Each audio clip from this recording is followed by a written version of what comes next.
And we are live, UFC 259, synced up nicely with Bruce Buffer right there to kick off this main card.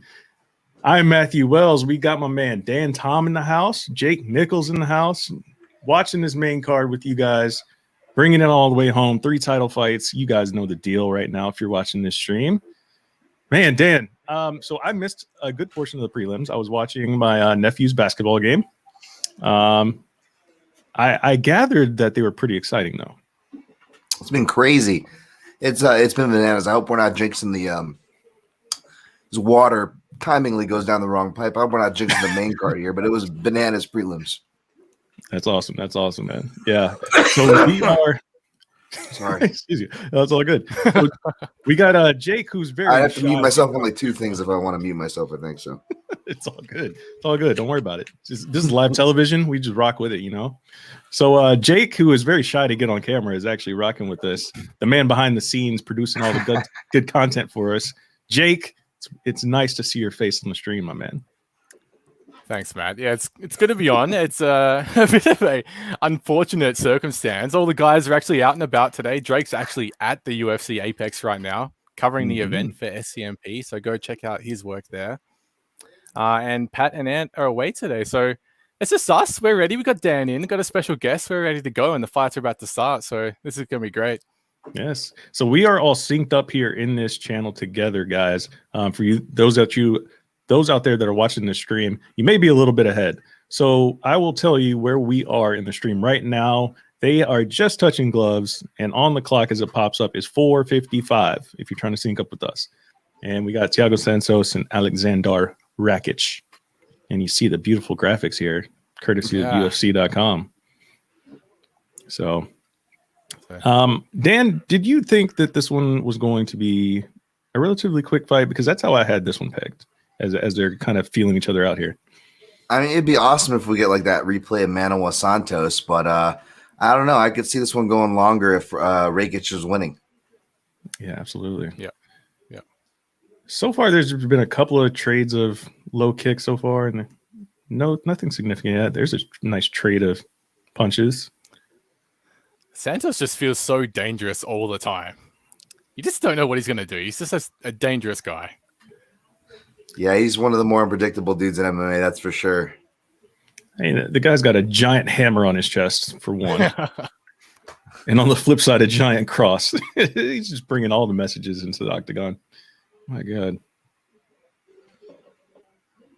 So I like the way that they're feeling each other out right here. It just feels like something big is going to land to rock one of the other guys. Yeah. Oh, nice body kick by Rakic. I'm wondering if Rakic would go back to those leg kicks like he did in the last fight, and he's landed one already. I'm looking at Santos's knee to see if that's like holding up pretty well. I was just looking at the same thing. Just looking at the same thing, man.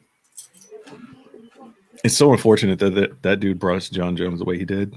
Like, if his knee didn't get hurt in that fight, like, who knows what could have happened.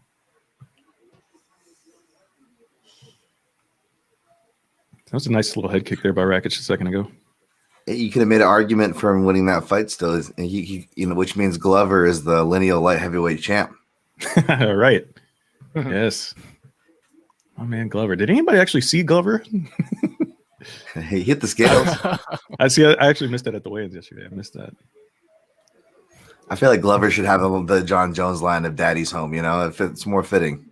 Yeah. No, hopefully they compensated him well for showing up and making weight. I wish they would like disclose that or something, so we don't have to have the guesswork. Yeah. Media. Just being so secretive, though. That's the way the UFC goes. I mean, I'm kind of surprised, though. Like, there's really not been that much action in this round. We're at 2:15. As I say that, Santos lands a 1-2. I think they both respect that they're both heavy kickers. Mm-hmm. Rakic going to that inside leg kick twice in a row right there. Oh, yeah. Just trading kicks now. Yeah, they both got that like meathead mentality to trade back rather than defend so much. It's like, who's going to break first? Yeah.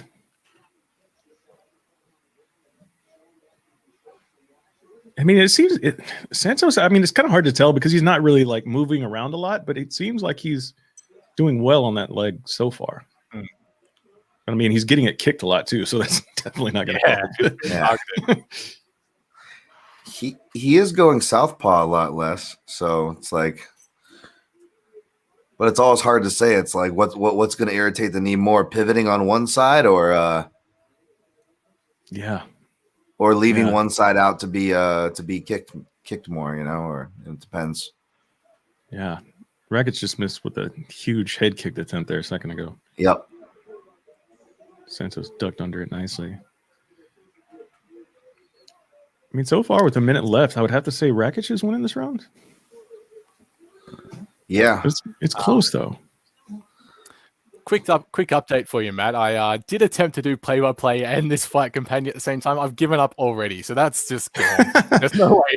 Hey, I don't blame you. That's gotta be tough. That's tough. Yeah, I don't way blame I can do that. I would have given you massive props to be able to do that. It's tough. So that's move to the trash button has been clicked. There you go. There you go. It's all good. Just drop the link on the site for this right here. And now I can just sit back, enjoy the fights with you guys now. So that feels a lot better. There you go. There we go. That's the way to do it. I mean, it's a close round. I think Rakic is winning this. I think he's landed a few more.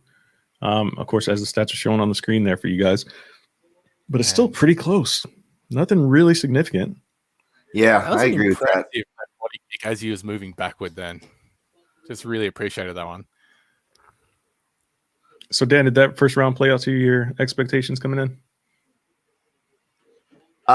Yeah, pretty much, except I predicted more wrestling, but I also predicted more wrestling if Santos got more aggressive. But like you guys said, and we saw, it was more of a feeling out process at range. So, yeah, the trade and leg kick season. I don't want to count Santos out, but I will say it's like you got to feel better as the fight goes on if you're Rakic or a Rakic supporter. Then again, the guy went like 5 rounds with John Jones, right? So as far as Santos, I mean. Yeah, that's definitely true. I mean, that's no easy task. I mean, it's definitely going to be interesting to see how this plays out from here. With Rakic targeting those legs, is he going to start getting a little anxious on it and just start head hunting, or is he just going to stay calm and sit back and watch it play out? I don't know. Who knows where this could go? But I definitely have 10-9 Rakic in the first. I can see we have Ayman Report in the YouTube stream there, scoring it also for Rakic as well. So, yeah. So we are now at 448, 447, 446, start of the second round. Yes, absolutely.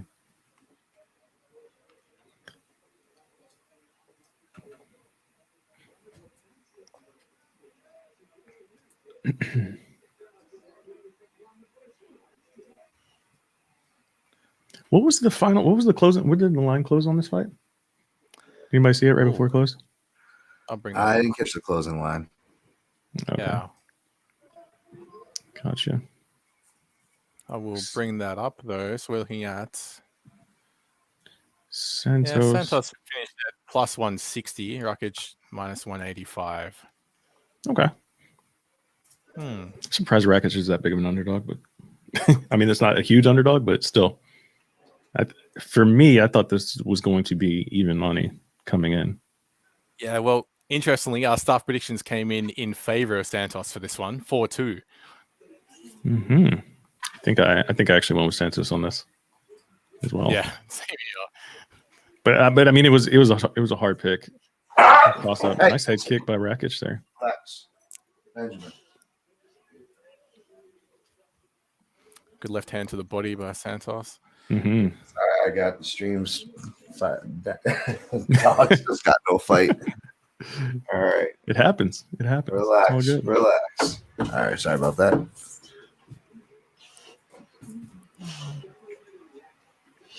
I'm trying to give you guys a shout on the stream here. Share it. Yeah. No, definitely. Get those tweets out. Share it with your friends. Yeah. Everybody in the live stream as well. Share this out. Yep. Let's get in here and get the conversation going.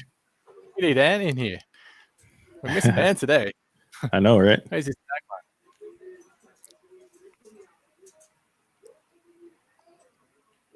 Oh, There's a little bit of that grappling you're talking about there. Nice little press up against the fence from Rakic. it's really the first sign of like actual aggression from Santos too, and Rakic just turned it straight around. So interesting. Against the cage now. And that's one of the things I remember from, like the Jones fight in particular. It seemed like Santos he's willing to accept these positions at times. Yeah. Instead of just like, get the hell off me. I don't want you on me sort of thing. Because it's like there's not going to be a takedown from this position. It's just a body lock. Even though you want, he let Elias Theodorou hold him against the cage too back in the day. Yeah. Oh, that was a nice knee though. That almost found the mark.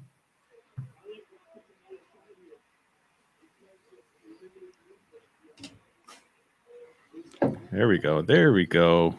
Santos finally exits. Tries to send a little hook home with him.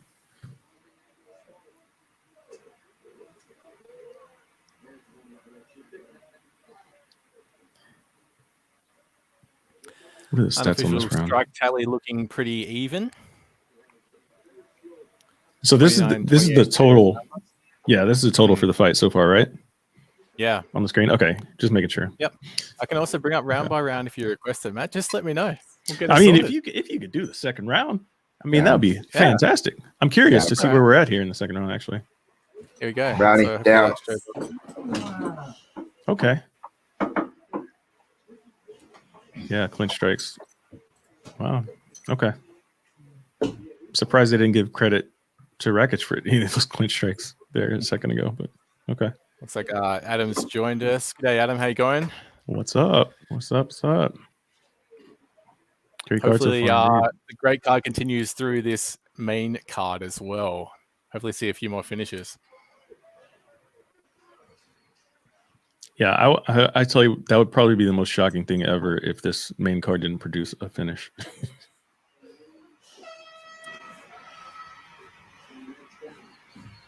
How to look on Santos. I mean, that was a more impressive round for Rakic, more so like, imposing his will in that round, I think, more so than the first. We got him up 2018. I think that seems to be the consensus on Twitter right now as well. Yeah, I think so too. Yep. That's what I'm seeing. Sound of Violence joining us. Welcome to Hey. the Fight Companion. About to pour a glass of what? What? Yeah, what is this? I don't think I've seen that one before. Yeah, I don't know what that is. So if you can explain what this L word is, I have no idea. Yeah. Dan, I'm are not you even familiar going with this? to attempt to pronounce that. No. Yeah, I don't know. You've stumped us all with that one. You stumped the panel. But I will say I am intrigued. So if that counts for something. Look, I'm more than willing to take a recommendation from the Sound of Violence. So just hit me with those all night long, please. Yeah, no, right? No jokes, right? Big third round right here, man. I think Santos, we're about to see Santos come out swinging for the fences.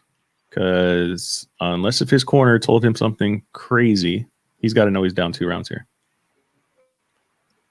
Yeah, hopefully he goes like spamming the video controller mode like in that Manawa fight. Yes. I mean, that would be exactly what. Yeah, that's what I'm here for, man. I think that's exactly what that Santos should be here for. That's what he's built for. Oh, there was a 1919 score they flashed on the screen there. Interesting. Live wagering Rakic minus 450. Okay. Maybe commentary was talking a lot about Santos for one of the rounds. I mean, it would have to be the first round, right? It would have to be that first round. There's no way you give him the second round. Yeah. Santos certainly didn't look like he believed he wanted. If you look at the look at his face when it was done, so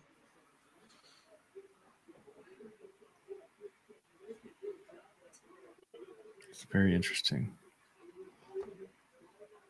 Rakic looks like he's built out of a lab. He does have like that perfect frame for the weight class, I think. Yeah.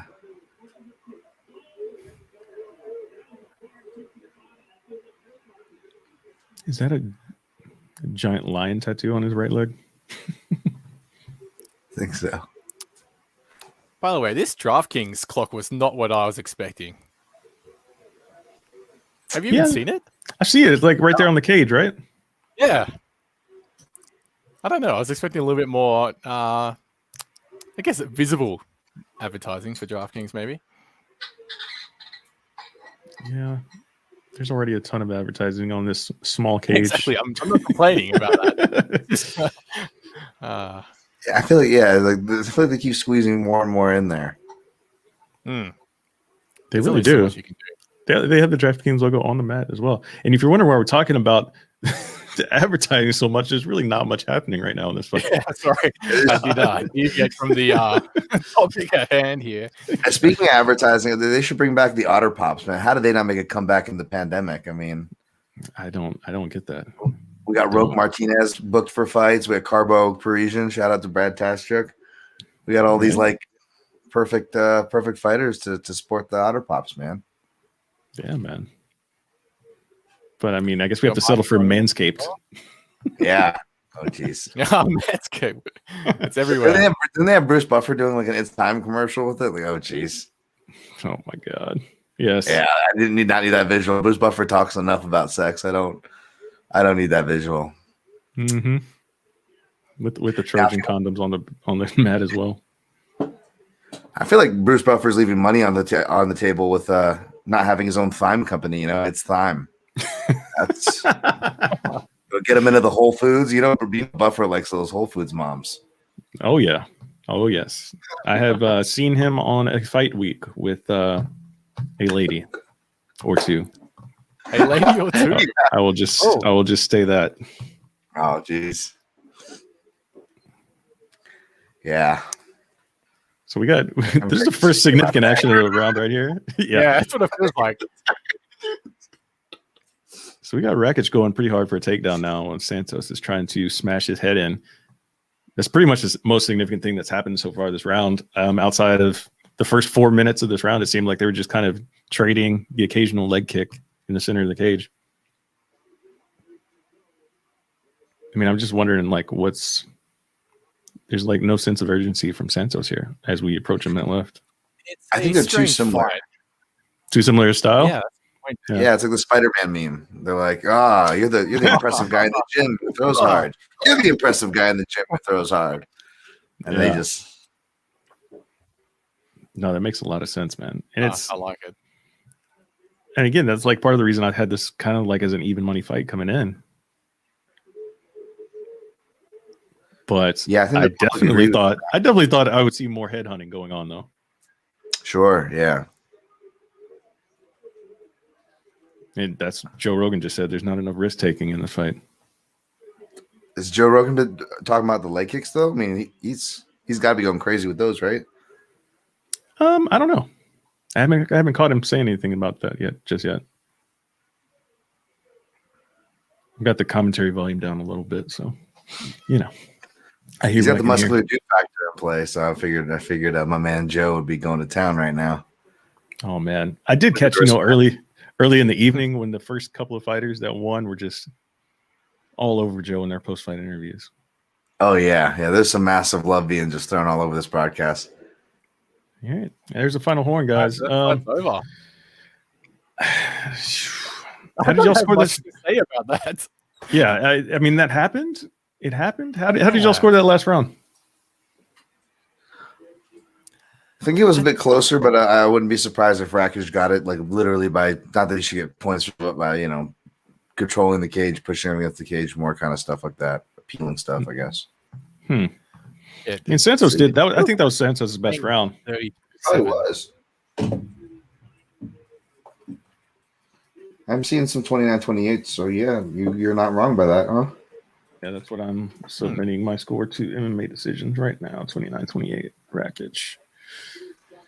Uneventful though. Uneventful for me. Yes. Uneventful for me, I must say. Let's run through some of these comments. We've got them all flying in here. Yeah. So Mark, are we all drinking IPAs? No, sorry, I did not stock up today. But hopefully it looks like the chat have loaded up on their drinks of choice before this one, which is great. Nice. What's everyone having? Anything good? So, Sound of Violence, pure and simple IPA from New English is up next. Nice. Interesting. Dan, have you had that one? You seem like you sounded familiar with that. I carry. I think I have some New England IPAs in my fridge. I don't know. I had a couple beers. I went corporate Modelo because I was having some Mexican food earlier, but now I kind of have a headache, so I may be switching over to a chocolate bar called a Monkey Bar. I'll leave it at that. But I know I would say the Sound of Violence guys would have probably approve of this choice of snack. So, cheers. Okay. I see you. Let's see what else we got. Anything else? UFC. Oh man. So official decision, guys. 29-28 Rakic on 2 cards. 30-27 on the 3rd card. Santos did not look happy with that decision. He's got a brown belt. There's no wrestling, and he got the brown belt. Okay. No grappling. That's It's not for you. All sorts of strange things going on with this fight. Yeah. I'm not sure what we're watching. We got the promotion. That's on the screen here as well. So we'll scroll down. Yeah. Hold it down. Yeah. That's what Dan's on right now. Yep. You can't have my monkey bar. This is the terror. It's terrorizing off screen, by the way. Hey, I am all about having the canines on screen for this one. There we go. I'm all about it. Ooh. Per usual, I am a huge fan of the shallow depth of field camera. Huge fan of that. It makes me feel like for sure like the NFL games or something like that. I love it, man. I love it. It's just something different. And the funny thing is like that's not a new technology. It's just like all of a sudden somebody at the NFL was like, you know what, let's do something different. And then like everybody was like, whoa, that's super cool. I think Usman's walkout was my favorite shot with the cams so far. I think that I can remember is Usman's walkout. I like the most. For me, maybe that's what I thought. I was like, whoa. For me, it was actually his celebration after that fight when he was just kind of sitting there on the canvas. Yes. That was a fantastic shot right there. That was a great job. Yeah. No doubt. I love it. Man. So Rakic gets the win. So that is going to start me off 0-1 for my picks. See, Jake, I told you, man. I told you this was going to be the card that kind of got me off track because if you guys do not know, I am leading the body lock right now on our picks for the year. Yeah. I did brag a little bit, but I also said this card was probably going to mess me up. Well, that concerns me because somehow we managed to have the exact same picks for this main card. Just you and I came through the same picks. We had Santos in that one, and I regret it now, obviously. But the public was with you. That's where the money came in on. Who do you guys have for the rest of the card? Okay, title fights. I have Izzy winning the main event. Nunes. I'm not sure the method of victory for that one, though. That one's an interesting one. I'm still undecided between submission or KO. And then I have Sterling winning the bantamweight title. How about you, Dan? Yeah, I'm with those. I'm also got him by submission for the Nunes and Sterling. And I think we're going to see some leg kicks landed on Jan for Adesanya, but I don't know. Something gives me a weird feeling about that main event, though. So, but yeah, I'm picking Izzy. Yeah, main event super intriguing, man. Super intriguing, but I definitely have Izzy as well. I just love the fact that he didn't put on weight for this fight either. Like he's just like, you know what? I'm just gonna approach it like a normal fight. I love that. Hopefully it pays off for him. I mean, we'll find out one way or the other. The only thing that really scares me about the main event is that, Izzy does like to stay in the pocket and counter sometimes. And then it's like, I don't know if you want to take one to give one against Jan Blachowicz. So that could be a trouble spot for him. So we'll see if he kind of tries to do the same thing like he did with in the Whitaker fight. Yeah, that length parity could be a problem because Jan's got a good, decent reach, even though it's still shorter than his. Yeah. I know. Yeah, when I saw him kickboxing, I felt like Izzy was always like leg kicking and countering off the back foot a lot, especially the bigger guys. And I could see him just doing that here. But see, man, if Jan takes him to the ground, then all that's null and void. Who's on the Karadov couch? Is that for fans? Like the Ramzan Karadov couch there. I was like, is Ramzan coming to the Apex? What's going on? Oh my god.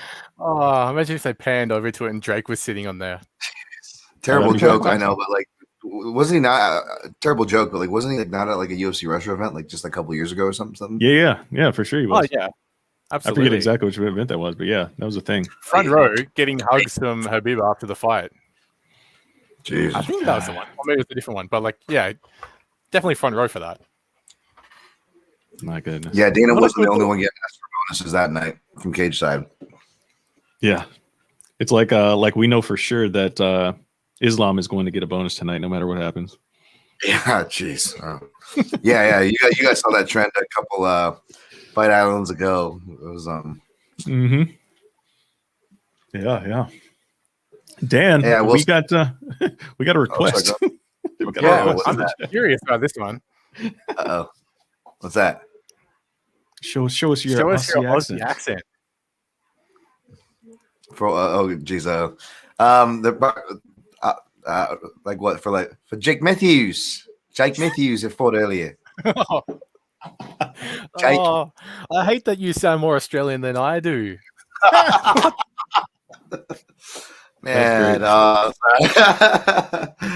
appreciate that. If I get a compliment from an Aussie, that's I'll pass the credit on to my weird addiction of Australian overland videos. But whoever did that, you son of a. That's fantastic. That is fantastic. At least you got a compliment. I tried to ask Jake the other day if a saying was common over there, and he was just like, "Nah, it's really not." all I know is I try to stop using, especially tweets, rooting for, because I think about what it means for my Australian counterparts. It's a complete different meaning. I just I can't get out of my head now, so I try not to use it.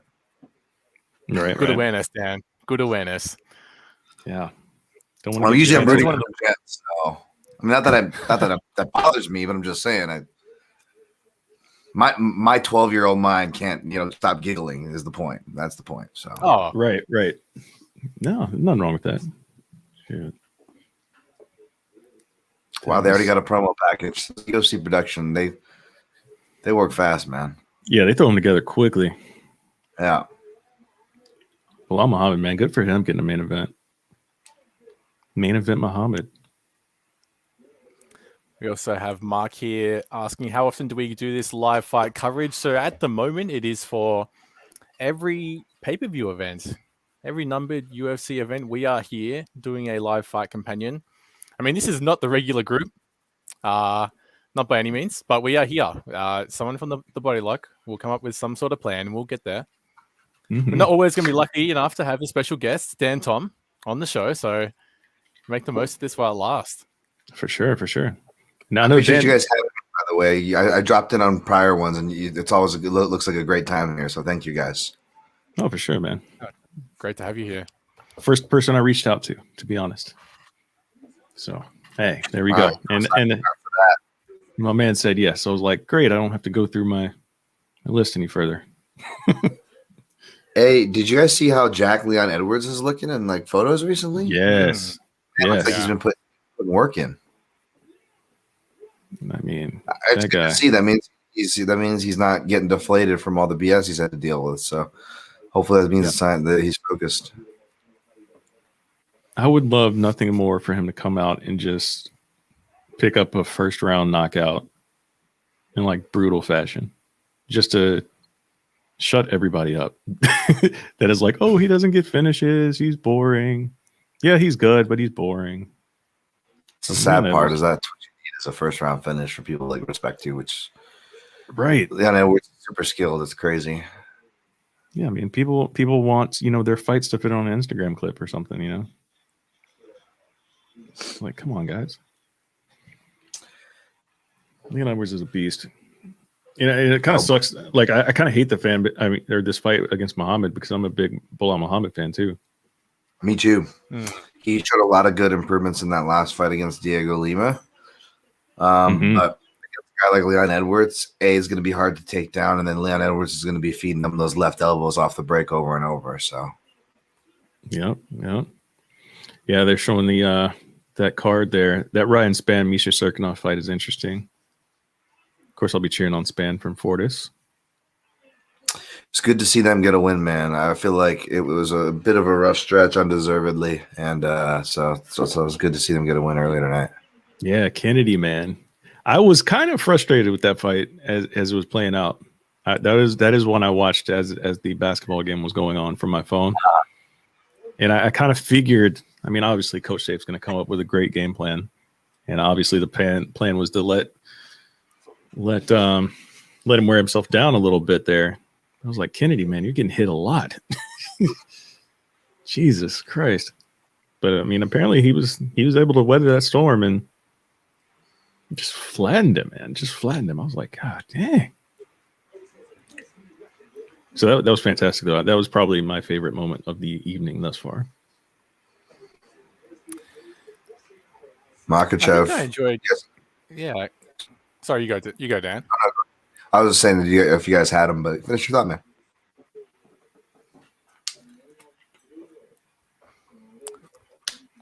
Let's see here. Sound of Violence says it was UFC 242, Kadyrov, when we had the Kadyrov couch. Wow. What was that? Was like in Australia, wasn't there somewhere then? Or no, that was Abu Dhabi. Yeah, Abu Dhabi. Right. Yeah. Good. A lot of Australia shout outs today. Yeah. Australia. I know. Australia is on my mind today. There we go. Right. Yeah, I think I bet all the Russians on that card, by the way. I was just like, I think they're going to win if they go to decision. Just a hunch. Yeah. That's a safe bet. Jesus. But they will surprise you and then actually score a knockout every now and again too. So yeah, I think Dober, that's going to be the key to this being exciting is how well Dober does. I picked Makhachev, but I didn't play him. I feel like Dober could ice him. Makhachev 1-1 UFC Southpaws both ended in first round knockouts, guys. So we'll see how this one goes. yeah, Drew Dober's been hitting the blue steel poses a lot, on the scale yesterday. Jeez. It's like this man is aware. He is aware. I'll leave you. I love Megan. Ooh. Yeah, I wonder. That's got to be tough for her to just continue on with her job after seeing Joe pick up a loss today, man. Oh, that is rough. I'm sure she just, let out a minute of cursing. Was like, all right, I'm good. Man, that's rough. We got Mark here throwing out a wild prediction for the co-main events. I'm taking Megan Anderson by a high kick eye scratch. Yes. Well, That's we've seen it before. We have seen it before, so you can't rule it out. And you're not the only one on Megan Anderson's side for this one because our very own Drake Riggs has picked her to win. And if you haven't watched our prediction video on that one yet, he is also, he's put his body on the line, essentially. He's going to get a tattoo if he is wrong. Wow. So he's picking Megan Anderson by first round KO. And if he's wrong, he's getting a tattoo of a goat. So that's a serious bet right there. Yeah. That is crazy. there's some Megan Anderson supporters over here too, but we're not putting tattoo bets on the line. Props to you, Drake, for that. Wow. Someone get. I wouldn't even put a tattoo bet on a pick 'em fight, let alone a plus 700 underdog. Yeah, right. Seriously. Crazy. I'll bet that if Megan Anderson doesn't finish in the first round, he's going to get a tattoo of a goat. Pretty intense. Yes, Megan Anderson live over here though, so I'm not going to hate, believe me. But yeah, I official picks Nunes, but I'll be happy to be wrong. I may or may not have sprinkled on Megan Anderson too with those betting lines, but with that betting line, of course. Why not? So wide. If you got a little jelly, throw it on there. I mean, it just makes sense. What's the over under time Joe Rogan talks about Drew Dober's thighs in this fight? Ooh. 3.5. Serious. Feel free to answer in the chat. Yeah. Okay. That's a good one. I want to go over that because I always make this point, but I'll go under. I'll go 3. I'll go 3 flat. Ooh. Okay. That's a good line. I like my line setting. That's good.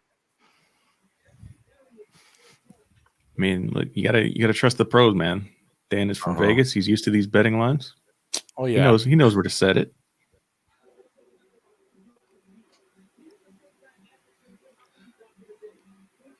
One bettor needs Islam Makhachev to win the second leg of their $35,000 parlay.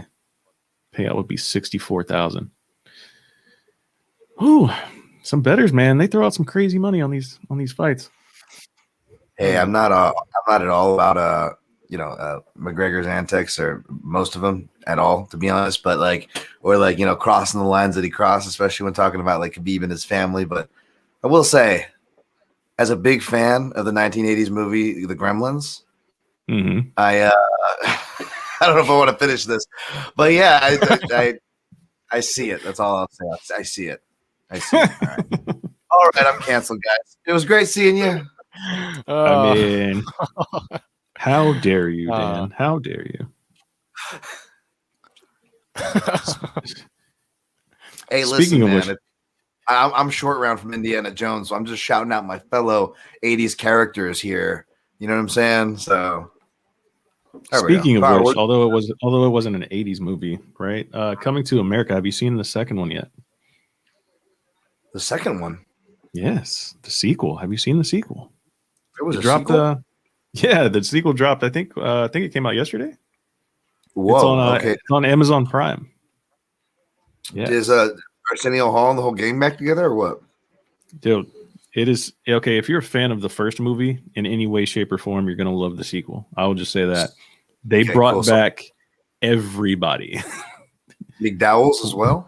When I say everybody, I mean everybody.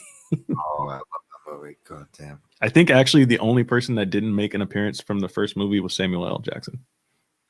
Oh, he didn't show up to rob a place again. The mob victim. Yep. Yeah. But everybody else showed up. It was fantastic. I will definitely be watching it again, probably tomorrow. Wow. But that's also my favorite movie of all time, so I'm pretty biased.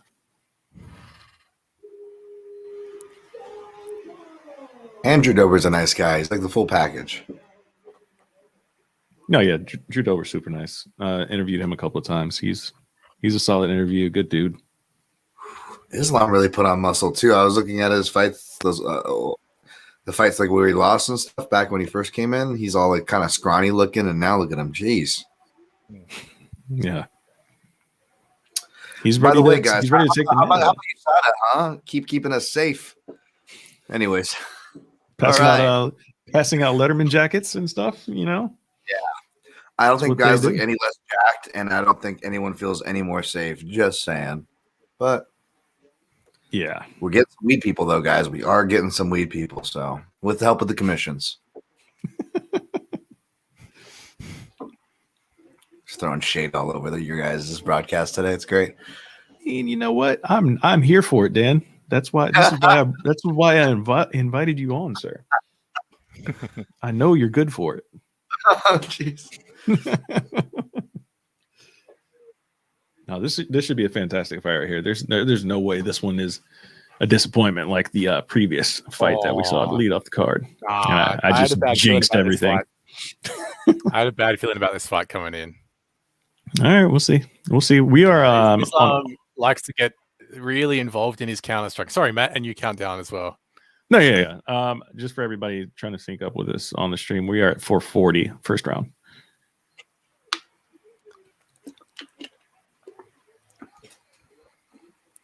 Yeah, this could be. Oh, I want to see if Islam starts to lead more. He normally sits back, waits. So let's see what happens here. Nice leg kick by Dober right there. Nice jab by Dober too. Interesting question from Mark in the chat. I'm just going to throw that one to Dan at the end of this round. Okay. For Mark. I see a certain name mentioned. I can't see the full question yet, but there we go. Islam with a takedown. Center I the was cage worried takedown. I thought he was going to keep striking when Drew him. That's a mistake. Yeah, that was a solid takedown by him too. Not good for Dober that it is so far away from the fence too. As Islam is kind of working an arm triangle position. Yeah, he tries to trying to transition from half guard there.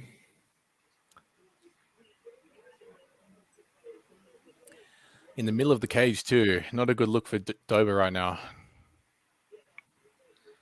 No, I mean Dober's staying calm though. Yeah, he's just trying to figure it out. But this is definitely not the guy you want on top of you in the center of the cage. Yeah, it's only so long you can stay calm underneath Islam. That looks really, really heavy top pressure. Gary V's tweet hit the screen. What's that? That surprised me. Watch the left hand, he says. Left hand. Okay. Although you actually, surely, I'm just wondering because he has some clients, right? He manages some fighters. Yeah, Vayner Sports, however you pronounce it. Get that UFC FaceTime right now. Mm-hmm. Man. Hey, does MC Hammer still manage guys? Whatever happened to that? Our Alchemy, remember that? Well, who did he have? Do you remember? I think he had like Ricardo Mayorga for his one stunt, but I don't know. Yeah, I can't remember. Some UFC guys, I think like Fitch and stuff. He got into that house for a little bit back in those days. Yeah, for a second. So we are upon 2 minutes here. Islam is still on top of Drew Dober in the center of the cage, trying to transition. Okay. Push through to mount what he wanted. Now it's pick your poison. Turn over, give your back, or strikes and head and arm chokes from the top. Oh, he got back to half. There we go. Good job. Good job from Dober. Rogan said deep doo-doo. I haven't heard that in a while. No. How do you make, or what do you think of DC and Rogan together tonight? Have they been all right? For me, I think they've been all right. The DC, his commentary has been more balanced, and I think what we've gotten from the striking heavy Bisping, and I like Bisping, by the way. It just biases in general seem to be bleeding through like crazy sometimes. But other than that, man, I like DC Rogan. Anik always kills it. He's great. Yeah. Oh, Dober attempting to stand. Oh, he almost gave up his back doing that. Look at Makhachev just staying on top of him like it's nothing. Yeah, he was just digs the knee, the belly, slides through. Yep. Yeah, brilliant pass again. Oh. And shuck by to the back and back into it. Oh, yeah. Nice. Oh, Stan gives up an arm. Isn't that really quick by Islam to jump on that? Dude, I Dober thought has a pretty good angle here.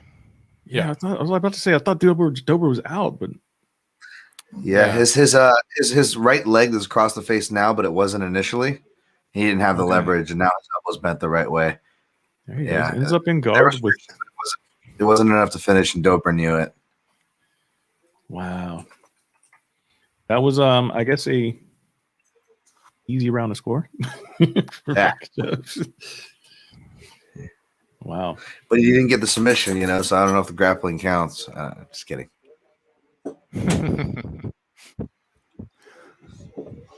No, credit to Dober for surviving that too. Yeah.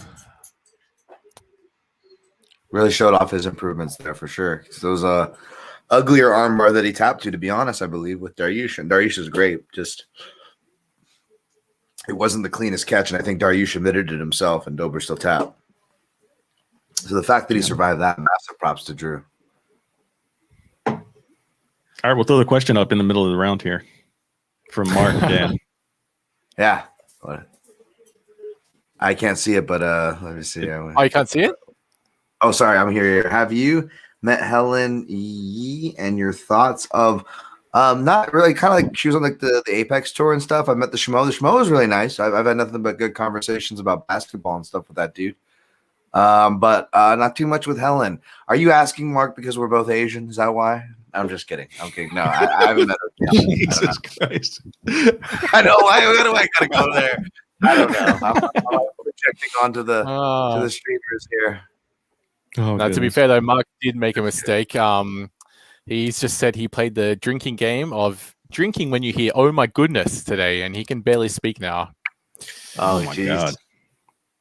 Yeah, that's dangerous. That's I gotta make my own.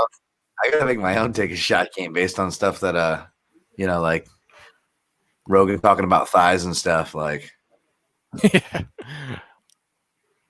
Or how much? Hey, what? 15. How about William Knight and Menafield when that happens? I mean, you definitely got to have some kind of over under for Rogan anytime he says the word muscles. Yeah. I don't know if I can confidently set a line on that one. Yeah, I would like to not pass out. That's from true. Drinking it after one fight. You know who actually he pops a lot for is Megan Anderson. I rewatched that home fight, and Rogan was having a grand old time calling that one. Let me tell you, it was. I'm excited to hear what he's got for us for us tonight. Goodness gracious! So we are at 3:35 in the second round right now, and it's more of the first round. Makhachev on top, but this time they're against the fence, and we see Drew Dober trying to wall walk right now. But man, one of those things that Makhachev and Habib do really well is that low, like, clasp of the legs and keep yanking it back out. They keep yanking it back out to keep the guys down. They're really good at that. Even just grabbing the under the knee that he did there, just taking that leverage away because you got to get your legs to stand, and they're constantly compromising. There it is. There's a move you called for. Yes. Or it's coming, I should say. Sorry. I may have looked at a different screen. Here it is. That step over. Yeah. Then There it is. They're so good at that, man. Mm. And there's like really not a great counter to it, at least that I'm aware of. It's interesting because I'm not sure where Dober would prefer to be right now. Would he prefer to be against the cage where Islam, has that kind of leverage against the cage too? Or back in the middle of the cage again, where he survived the first round? I mean, ideally, he'd like to be standing up, but that's not going to happen, it looks like. I'd say that's you can stymie more there from options. But let's pick your poison. Yeah, I agree. I would pick against the cage personally. If I was him. I'm gonna let these dogs out to the bathroom. I'll be right back. I think cool. my got it held down for me, guys. All right. Dude, Makhachev is just relentless, though. He keeps just doing these little subtle movements to just keep the leverage on Dober. That's got to be super frustrating. Yeah, that's the word I would use to describe as well. Like, I couldn't imagine what it feels like to fight a guy like this. Well, I mean, like, even just like rolling with a guy like this, like in BJJ class, man, it's like, God damn it, dude. Like, I can't breathe. Yeah. Yep.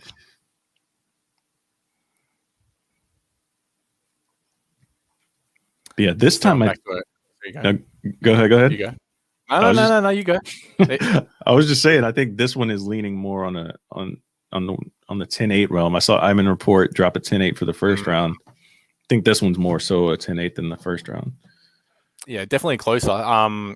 The first round, I guess there wasn't enough damage for me, or impact. They say now they're looking for impact. I mean, for a couple of those minutes, it was purely just control without strikes. Yeah, it wasn't enough for me for a 10-8 in the first one. But this one, yeah, not looking good for Dober.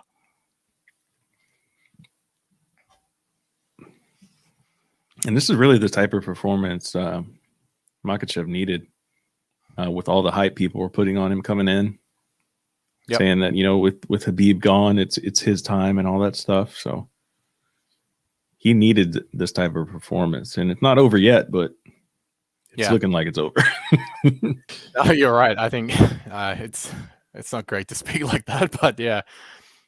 I mean, look, I'll put it this way: Dober has one more opportunity to keep this fight standing, and it comes because the end of the round is here. So I think that one's, I don't know, is that 10-8? Yeah, I think so. When you consider domination and duration as well, which are another two scoring factors there. I think it's enough for a 10-8. Yeah, I agree. So I'll chuck Dan back on. I had him muted for a second while he's gone, just in case. There we are.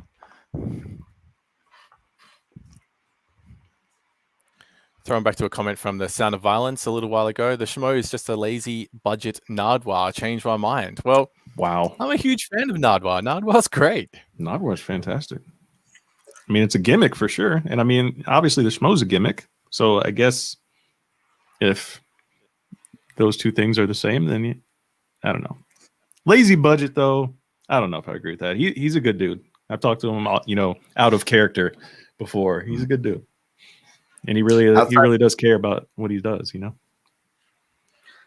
Outside of the content note, which I can't go to bat for or defend that comment, or him not following me back, I will say he is a good dude for the conversations I've had with him. Mm-hmm.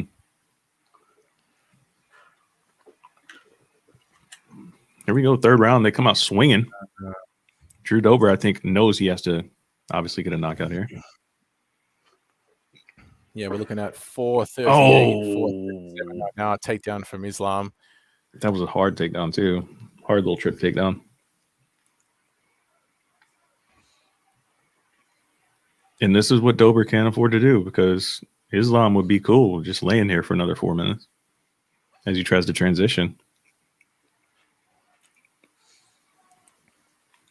Iman Report dropped the 2016 Islam. Man, I've got it 2017. Strong. Yeah.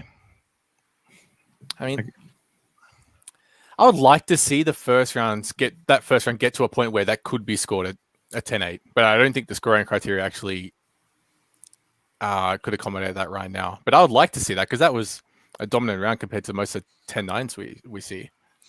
Yeah, probably not enough damage for most with the way scoring is moving toward.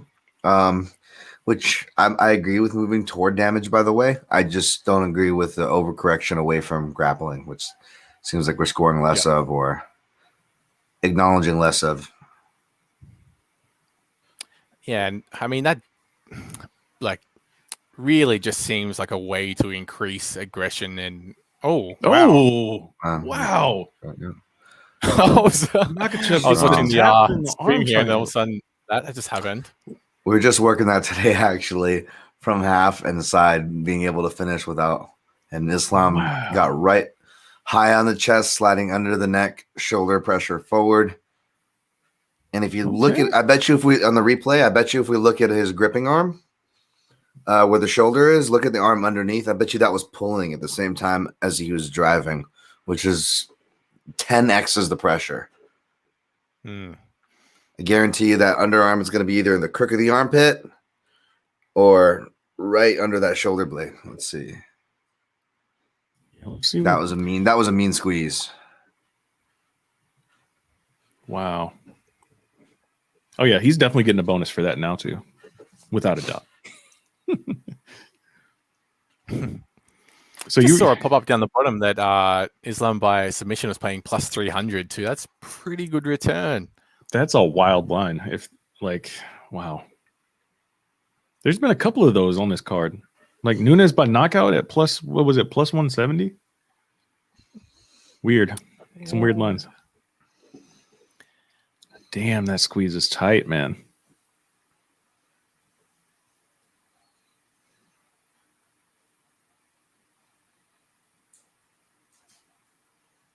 Yeah, that's a hell of a squeeze right there after seeing that replay. Whew.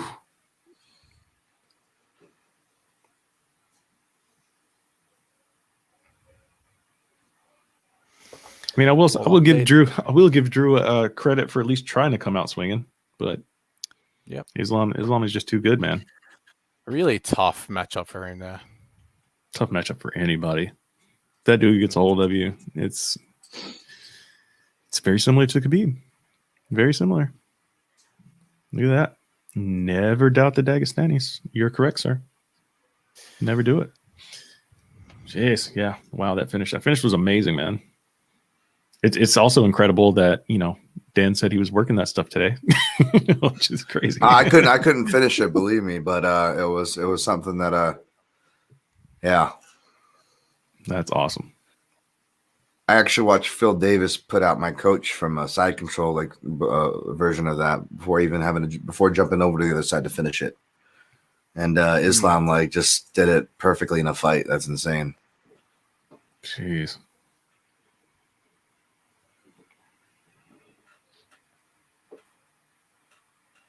What a finish, man. So that one definitely lived up to it. What did I have on that prediction there, Jake? We didn't do method of victory on those ones. But I had Makhachev, right? Yeah. I think Okay. everyone did. It was, yep. Okay.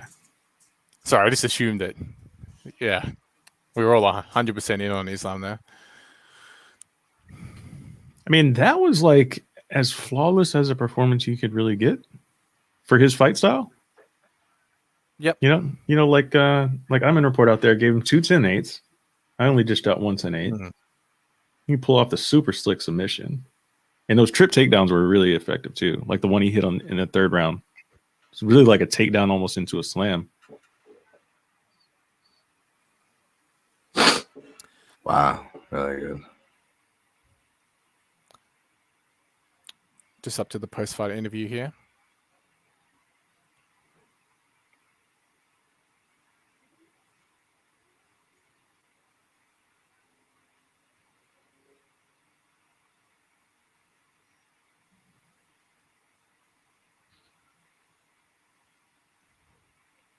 Hmm.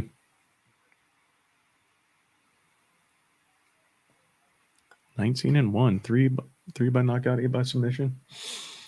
Dude's a beast, man. Dude is a beast. First title fight coming up next. Does it have control time on there somewhere? Yeah, let's scroll down, have a look. Unfortunately not. Okay. I mean, you can just see there in the stats itself, though, like the discrepancy is crazy. Yeah. 61-15 strikes. Jeez. And well, it looks like they credited him for 2 takedowns only, and that much control time, like that we saw. That's crazy. That is interesting that he only get 2. I mean, obviously,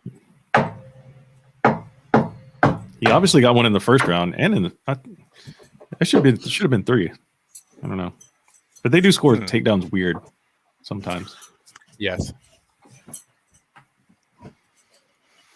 We'll swap it over to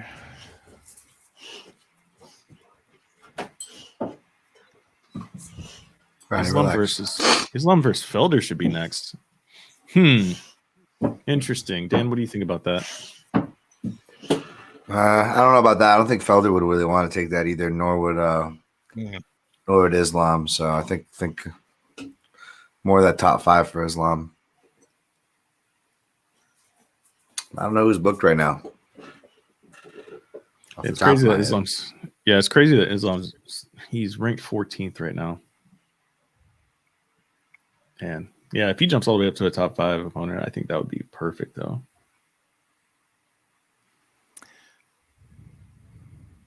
Put him there against the top 5. Yeah, number 5 is currently Tony Ferguson. I'd be down for that. Why not? Oh, I can't believe there's a title fight up next. It feels so strange. I love it. Yes, it's amazing. I love it, man. I'm so happy that Aljo's finally getting a shot. Yeah. I'm You going took me to by surprise yesterday, Matt. Oh, sorry, Dan. You go. Oh, no worries. I'm going to tweet out my prediction for this one, but I got Aljo, and I'll stick with you guys for this one, and I'll bounce out after. Cool. Sounds good to me. Sounds good to me, brother. We appreciate you coming in and kicking it with us for a little bit. Oh, thank you for having me. For sure. Yeah, I remember interviewing Aljo when he was going through his contract negotiations, when he was talking about leaving the UFC, potentially signing with Bellator. You know, he was getting good offers from everyone. And, you know, I guess the UFC finally brought something to the table to keep him in-house. And here we are finally with a title shot. And I really do like his chances to win this fight too. So obviously that's my pick.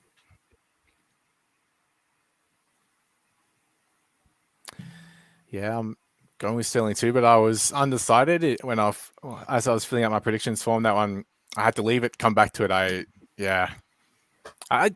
don't know if it's recency bias either, and just seeing what Sterling did to Sandhagen kind of, I guess, threw me over the line, and just how dominant that victory was. But I mean, we've all known Sterling is just incredibly talented, and this is his time to show it on the biggest stage. So, got to go Sterling. Yes. Sterling's way to go, man. Let's see. How much of a factor do you think leg kicks will play in this fight for both sides? I think it's going to be a huge thing because that's how Aljo sets up everything, is with his kicks. So it's going to be interesting to see how Jan reacts to that.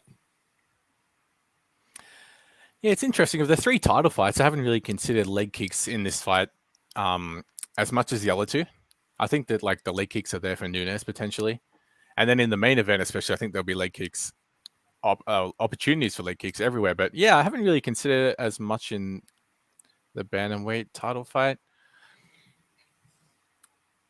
Interesting. And probably I am getting trapped into, considering that, taking it back to that real basic level of striker versus grappler, where it's not that basic at all. And I mean, that's probably where I'm getting trapped there. Yeah. I mean, on the surface, it is, like you said, kind of like that simple thing, but Jan just has a good mixture of striking and, just like that pressure grappling as well. It's, yeah. I mean, when I was on, what was that, Between the Links earlier this week? That was one of the questions talking about, the most intriguing stylistic matchup. And this was the one for me. Yeah. Because I think the main event is pretty much, it's like finesse versus power, and this is a lot more interesting because you got grappler versus a guy who likes to strike first, pressure boxer, get all up in your grill. Aljo, the guy who likes to set up kicks, who will turn into a backpack at the drop of a dime. The Jan Sport. I love that he threw that reference in there that one time. The human Jan Sport. Yes. I haven't heard Jan Sport in forever.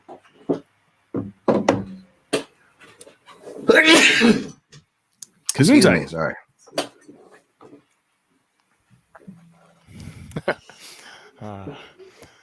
Did you just say get in that ass, dude? Is that what I just put my earbud back into? Yeah. Oh, that was his promo, right? Yeah, I remember. Yeah. They knew what they were doing there by including that. They knew what they were doing. Mm-hmm. I don't understand that. DC says that too. He said he's going to get in that ass. Is that a thing? I've never heard of that before.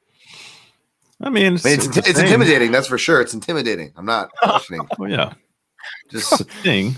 Quite possibly the most intimidating thing I could hear. Yeah. Great. Yeah. Let's see. Mark Fellows says Jan too good on the feet. Takedown defense helps him to retain. Okay. Interesting. I mean, yeah. I mean, I think that would be his obviously, I think that's his path to victory. If he's able path? to, for Jan. Oh, yeah, sorry. Yeah. So we'll see how it plays out, man. I'm really intrigued by this one. I think the body work is something to look for from Jan. Aljo's been hurt there and off the brakes, especially if this gets out of round 2. I think Jan can build on him for sure, but I got Aljo within the first 2 rounds by submission for Jan's propensity to turtle and scrambles. Okay, I like it. We'll see. You guys on Aljo? You guys are all on Aljo too, right? Yeah. I am on Aljo.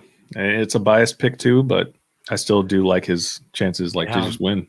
But I'm afraid mine's a biased pick as well. You got to be careful of that. Yeah, it could be. What can you do? As long as you admit your biases, you're all right. That's right. True.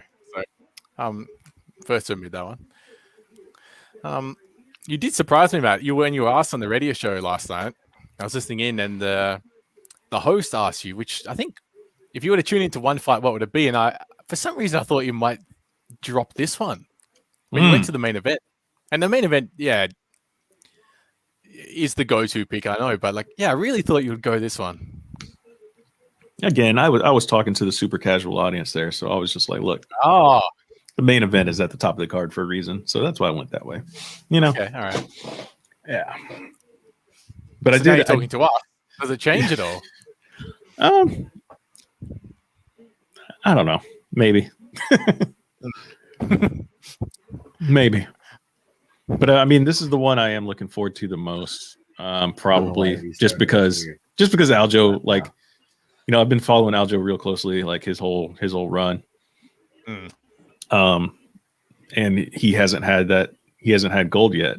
Whereas obviously I'm on Izzy in the main event, but Izzy's already a champ, so he's reached that goal. Mm-hmm.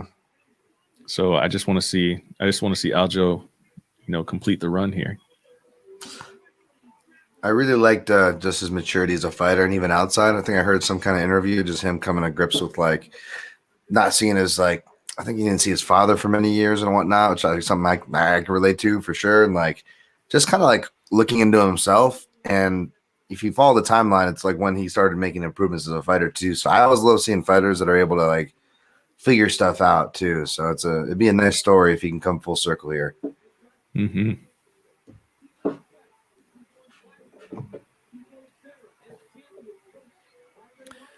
Adam going with Jan.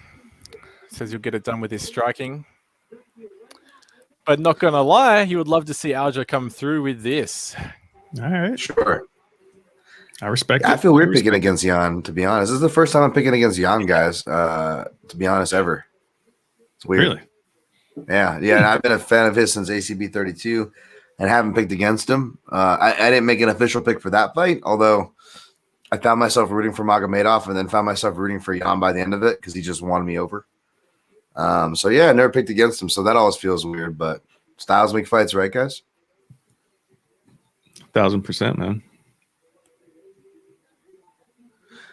But speaking of the styles note, which is why I'm picking Aljo, if Jan beats him, it's going to be real tough to dethrone that guy for sure, right? Yeah. Would Aljo would be the first Jamaican champ, right? Or not Jamaican? Is it Jamaican? Yes, right? No, well, Peter Sabota never made it to be champion, and he represented Jamaica. So I think Aljo would be. Yeah, I'm just kidding. You guys remember that Peter Sabota? I think he did it a couple fights actually. Yeah. I remember he didn't want to be torn between Poland and Germany or whatever. He's like, I'll go Jamaica. Yeah, I remember being so confused by seeing that, and I went back to edit my article because I was just, I remember being so confused by that. Yeah, but I think to your point, Matt, I think so.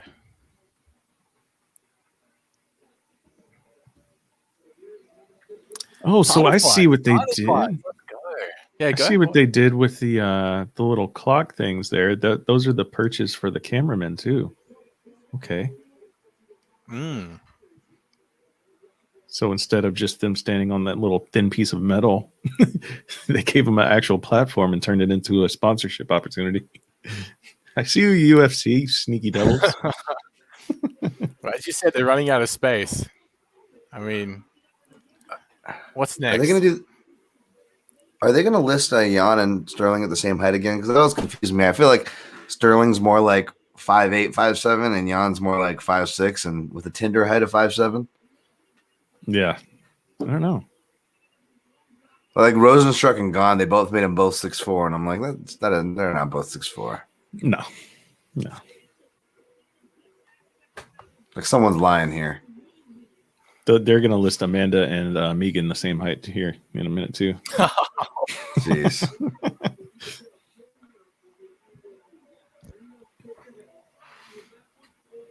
RDA is one of my favorites. They bounced him from 5'7" to up to 5'9" when he went to welterweight. Like he gained 2 inches when he went up the weight class. I was like, how'd that happen?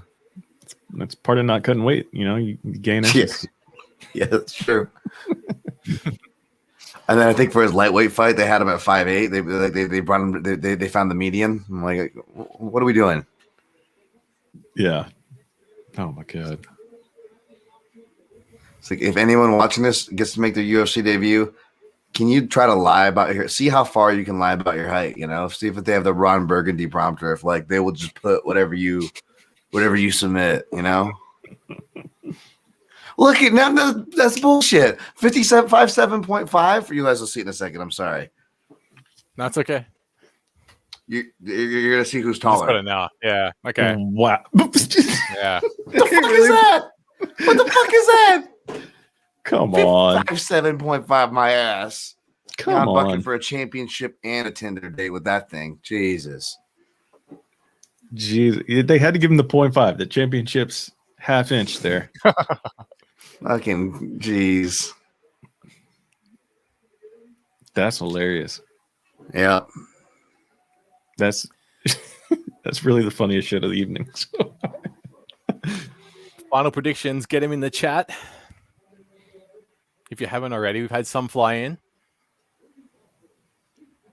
Mark Smith was wanting to see death earlier, so that should be interesting.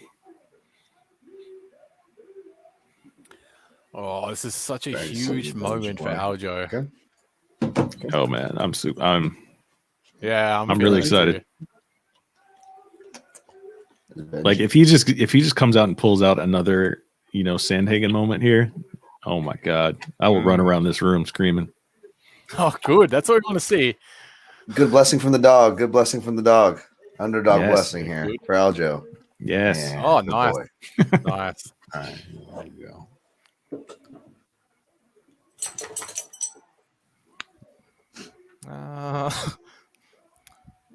Mark just said in the chat, Jan was spotted out in Vegas last night. Can I post photos here? I don't think you can drop the photos in here, but you can drop links. Yeah. So consider that option. Yeah. Gonna hold you to that, man. Yeah. Yeah, sure. good. Yeah, that's the way, Adam. I can't believe we're 1 hour and 13 minutes into the stream and no one has asked for an illegal stream. What's happening today? See, we told Dana and all his burners to stay away, and he didn't try it this week. So Dana's listening. Psst, hey, kid.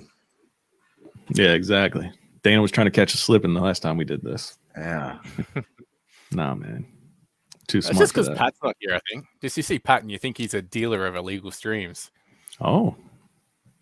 That is true.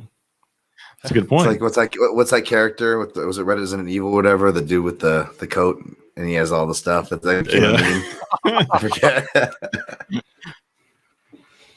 Here we go. Underway. Aljo with a body kick straight away. We are at 450 if you're trying to sync up with us out there for the viewers.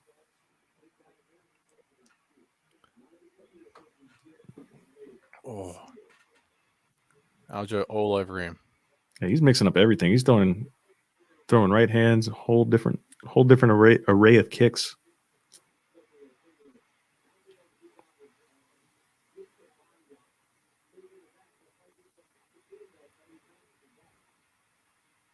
I mean, Jan's just trying to figure it out right now.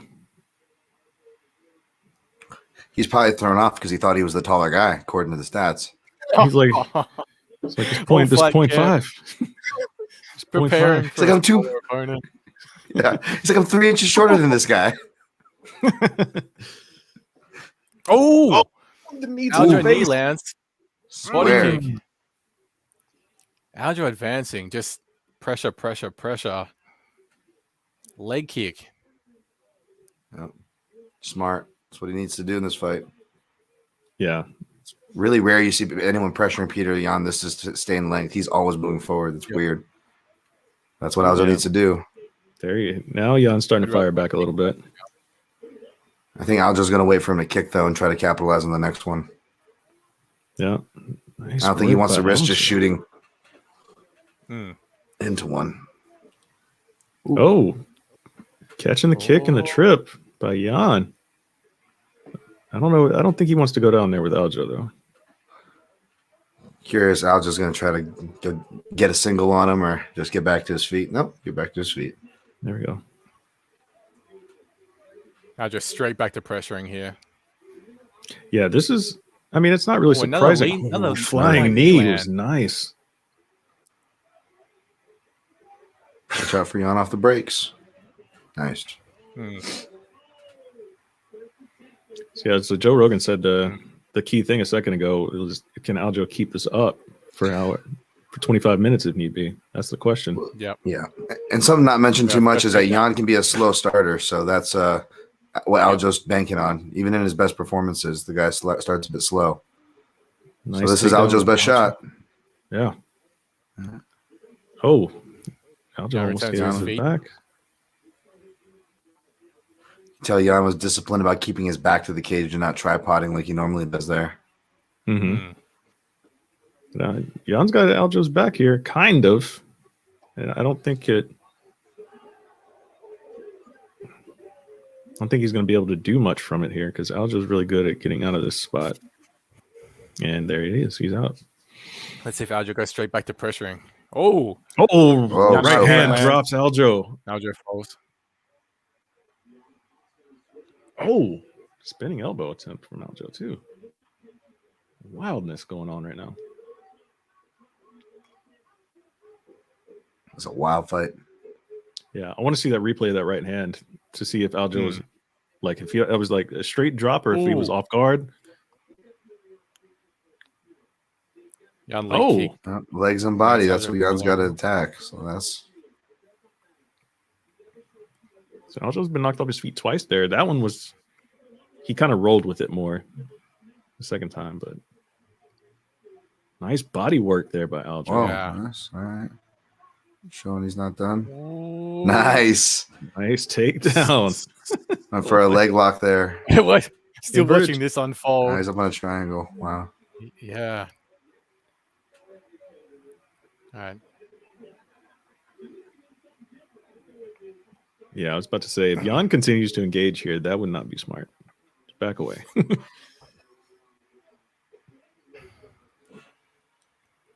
Good Body. There it is. Yeah. Body and legs. That's the path for Jan. Body, legs, and off the break. Oh, Aljo turned into him and gave up his back again. Oh, Takedown on his head. Oh my God. Whoa. That couldn't have felt good.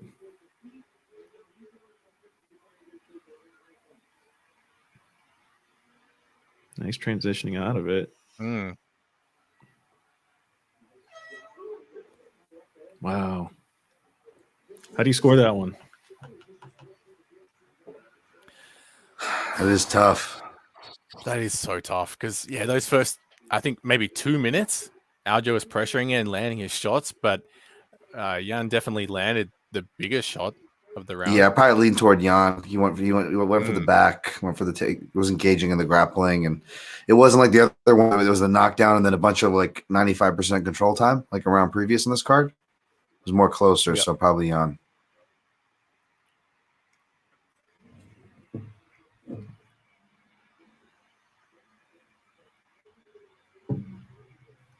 Yeah, Yeah. it feels like a strange round to not give Aljo as well. Like, I agree with the Jan 10-9, but like Aljo did a lot that round, and to miss out on a 10-9, that's pretty.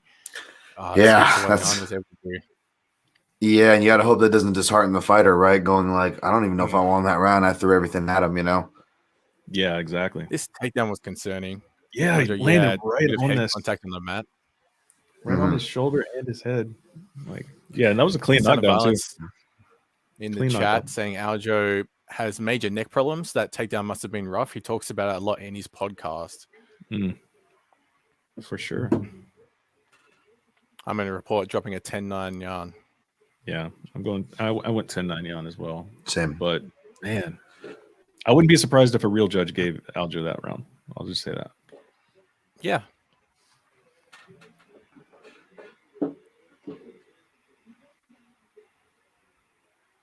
It's a weird balance for Aljo right now. I feel like he needs to keep doing what he was doing in those first 2 minutes, but he also needs to calm down a little bit. And trying to calm down and also maintain that pressure from the early moments, that's a difficult balance. Yeah. See, like that kick he just threw there, he was just off balance, and he ended up taking himself off his feet. I don't like that he didn't have the confidence to wrestle. He went to his back instead. That's not a good sign. Yep. Because I'm thinking that what he felt, he's feeling what I kind of saw in some of those exchanges, that Jan is going to be hard to wrestle for the whole night.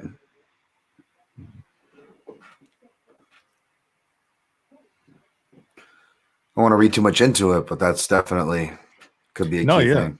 It's a good point. No, I agree too. That's what it looks like. Back to the feet here.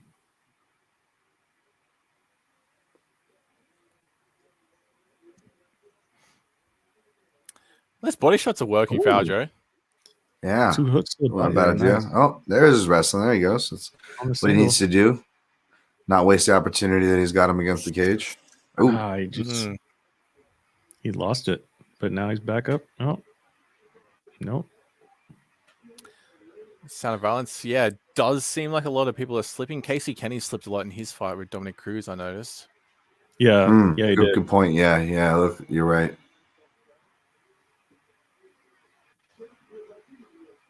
Yeah, a lot of people. I mean, it's funny how much that was brought up like this week as well when they were talking about like the canvases and the ads on the canvases being slippery. I heard that brought up a couple of times, like throughout this fight week. Kind of weird. That is. You don't hear it talked about that much for sure.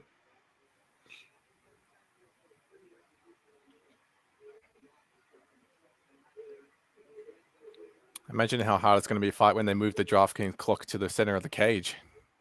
That's next. Wow, great fighting by Hans Leon. Separate. So hard to hold on to. Aljo's still keeping the As pressure up, Adam though, said, man. that wet spot on the cage too. Aljo's really trying to wear him down a little bit with this cage pressure here. If DJ wasn't already Mighty Mouse, I would recommend Jan. Something about him seems very Mouse and Mighty like. And this wrestling or counter wrestling is impressive. I don't know. Yeah, no, you're right.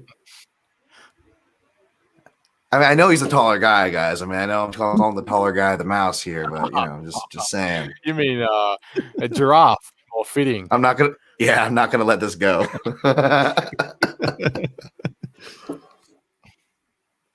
Foot stomps, Aljo. Foot stomps. Where's Matt Serra when you need him?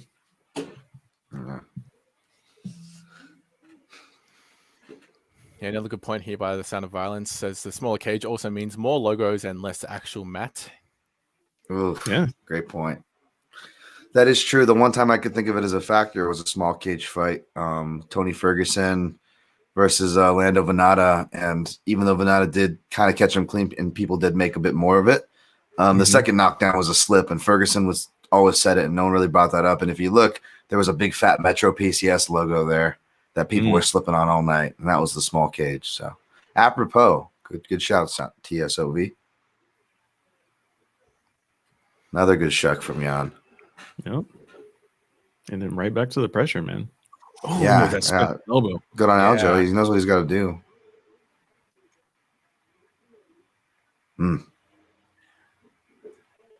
Yeah, I mean, Yeah. this is what you love to see from a challenger. He's really trying to take this fight. I think he's got a better shot at winning this round, to be honest, even though he didn't get the takedown. Yeah, he's winning the round, in my opinion. I could much easier see the judge get. Oh, yeah, that could be a bad way. Don't want to finish like that. No, if he gets up here, I think he's safe though. Yeah. Yeah, there we go. He's kind of out of it. Not quite. I still could see the volume and cage pressure swaying a lot of judges. Let's see what Twitter had to say. Either 2018 Jan or 1919 Aljo. I've got it 1919 for me personally. Okay. I'm seeing 2018s. I'm definitely open to the 1919, obviously. I just not the best, most reliable source right now, folks. Yeah, I think I'm in the same boat, man. Where you get your news.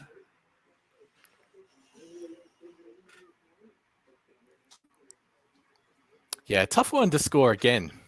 Tough. Jan's corner saying it's 1-1. Yeah, that's what I mean. I think that's the most likely thing right now. Yeah, although I part of me wants to say 2018 to overcorrect my bias, as opposed to turning into it. Yeah. But I do think there's a solid argument for 1919 right now. Mm-hmm. Yeah, it seems pretty split on Twitter. Seen a lot of 2018s, a lot of 1919s. Mm-hmm. I got 1919s here in the chat here. I'm in report, Sound of Violence, 1919s. If Saldi Amato is on, he'll probably score that for Aljo. He's more of a traditionalist scorer. He's the guy that gave the 30-27 to Cruz, still really valuing late round takedowns as Saldi Amato, which is no problem there, by the way, with the Cruz score. I'm just saying, like, Saldi Amato scoring trend, that's kind of how it is. Yeah, no doubt. So he would like an Aljo. He would have liked that Aljo round for sure, in other words. But yeah, we'll see. We'll see how he has it. Chris Lee scored it for Mark Smith.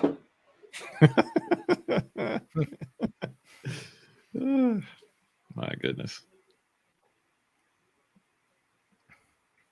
See, We're rolling at 420, 419, 418 right now in the third round. I love how Aljo, he never seems to throw the same shot twice. It's always like right hand, left hand, low kick. He mixes it up really well. Yep. But he does seem to take himself off balance sometimes sometimes as well. Just not everything's coming out with even 80% power. It seems like he's just touching, landing his shots. Quick break here. Back to it. Adam asked an interesting question in the chat. We'll get back to that one in between rounds. TBL live in Texas. Maybe not yet, but maybe one day. It's going to happen.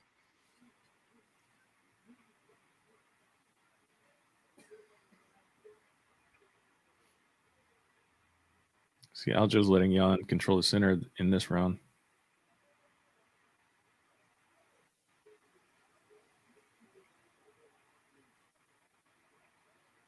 Uh-oh. Jan's starting to put the pressure on. Landing some of the punch combinations here.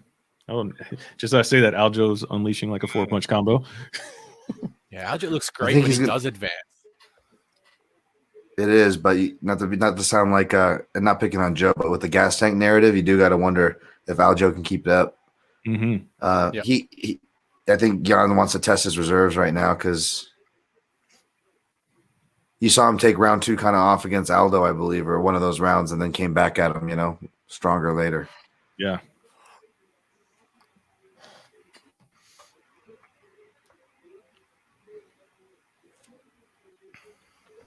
Yeah, Jan is tagging. He's tagging Aljo a lot this round. Mm-hmm.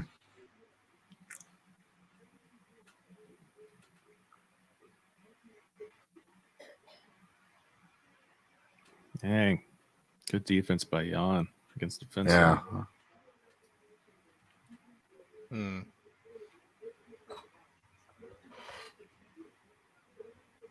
some really interesting points made by the commentary team, and probably how I'm feeling as well.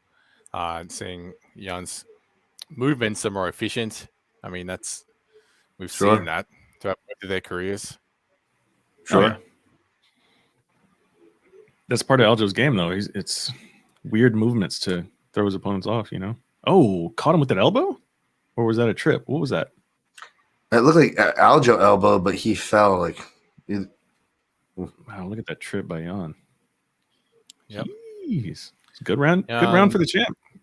With about a minute and a half to go. Stood over Aljo for a couple strikes then, and then just backed off. A nice leg kick while Aljo is grounded here. Aljo taking the breaths. Mark in the chat saying, I see Jan taking over in 4 and 5. It looks that way. Yeah. Yep. I would say that's starting right now. Yep.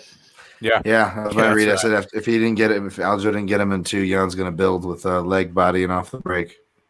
Yep. Yeah, it feels like the sub hasn't been there at all for Sterling.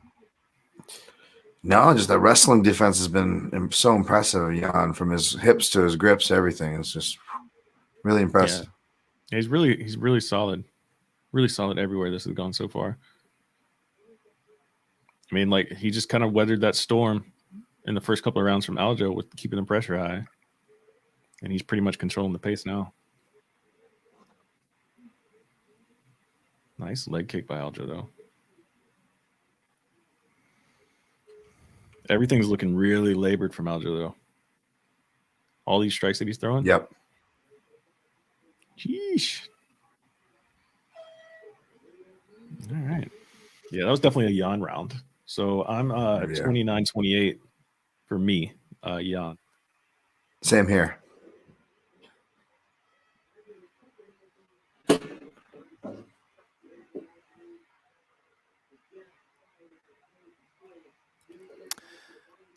During the break, we have just cracked 1,100 subscribers. Nice. Another small milestone. Hey, thank you to everybody in the chat who has subscribed, and anyone who has subscribed today, big thank you. We only just recently hit the 1K mark. Yeah, we appreciate you guys for sure. Man, the replay of that trip takedown by Jan was super nice.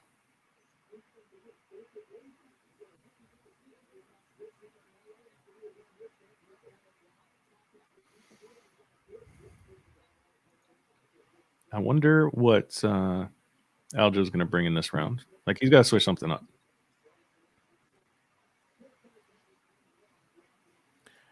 Thank you, TCOV. Again, much thanks for the shout outs on Twitter lately. Much appreciated.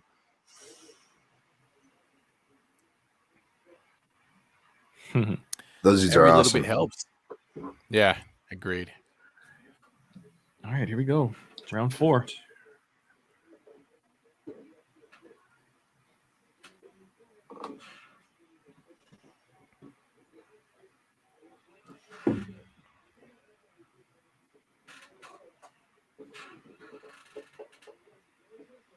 Jan catching kicks, man, like crazy.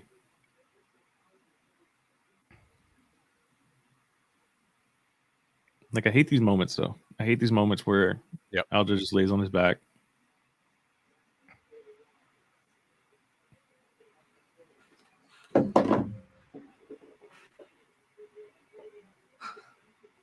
Oh, nice knee to the body on the way up.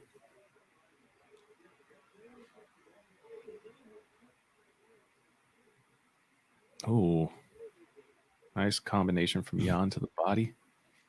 Aljo answers back with like 4 punches of his own. Yeah, I like that. That was the weirdest feint I've ever seen in my life right there. Pressure and body work, something to do against Jan. Something that I'm getting from this. But hard to sustain, very hard to sustain. Wow. I'd like to see Aljo really commit to these body shots. They've been there all night long, it's felt like for him.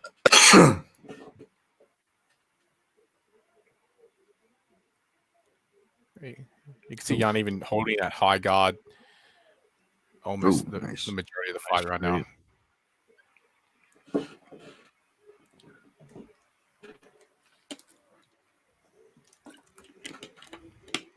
Jan's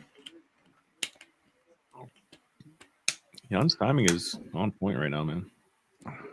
Just these exchanges, he's just barely coming ahead of most of them.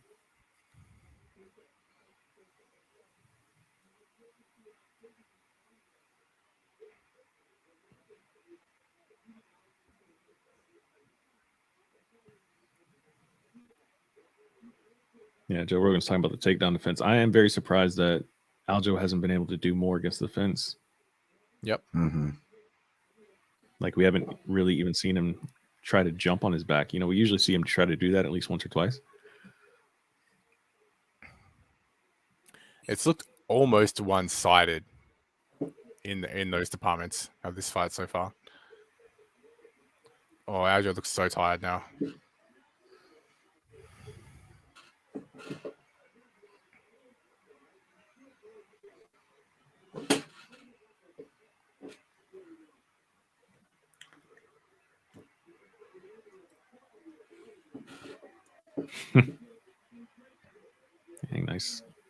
Nice straight. There we go.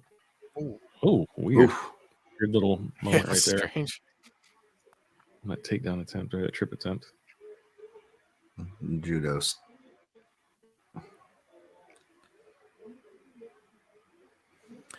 TCOB says he's getting worried about a high kick from Jan on the clinch break. Yeah. Yep. Good call. Oh, Oof. stinging left right there from Jan. Wow. Okay, I Aljo do not. kind of That's bad body turning language right around. there. It's bad body Yeah. language. Yes. And if anything, is Mark Smith's going to let him take it tonight too. This prior work is Yeah. Yeah. I mean, it's got to be exhausting though, man. Ooh. You've gone for, I don't know how many takedown attempts he's gone for so far, but yeah. It's getting when the it, man. knockouts tend to happen usually.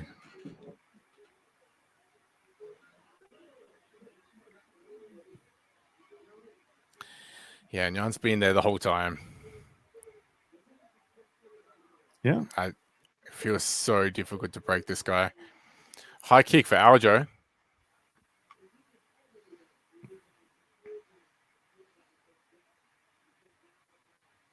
Oh, that's illegal as fuck. What the hell? His knee was on the canvas. Oh, this could be. Yeah, and he was warned. Dude. Oh my god, that was so- blatantly illegal. Anyone familiar with the new rules that are running tonight? I saw that there's like Not a bad. new version of the replay rule where the fight can be restarted after a replay. Yeah, that's something to keep in mind. See how they conduct it. Oh my god, dude. That was so bad. I really want to know what was happening in Jan's mind because he shouted something just before that knee. Dude, I don't know if Aljo's going to be able to continue after that, man. That was flush. Like, Oh, so okay. Just some we're going to have a DQ here. I clarification think. from Anik. Yeah, it looks like the referee has determined this as an intentional foul already, which would result in that being a DQ win for Sterling if he stays down. What's his memories of My betting Anthony account Smith wouldn't hate versus that, John but you Jones? know, Yeah, no, yeah, good call.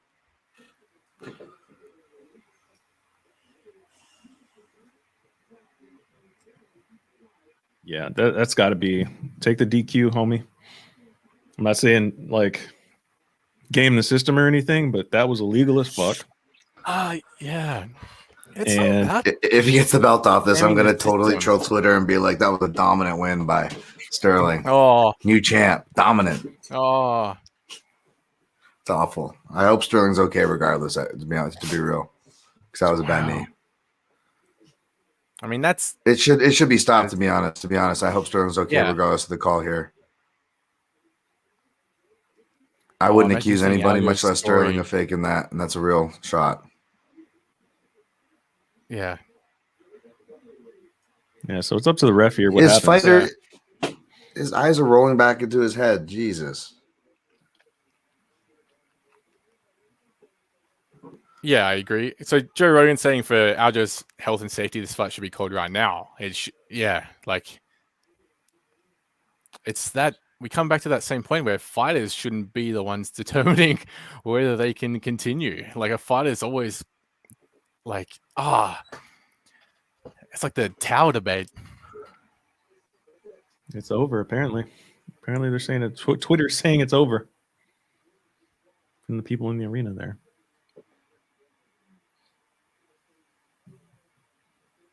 Jeez. Here we are. It's over. Tucker's just tuned in. So Petr Yan has landed what has been deemed an intentional knee. We'll wait for confirmation, but that's what it appears to be. And that could potentially result in a Sterling win via disqualification.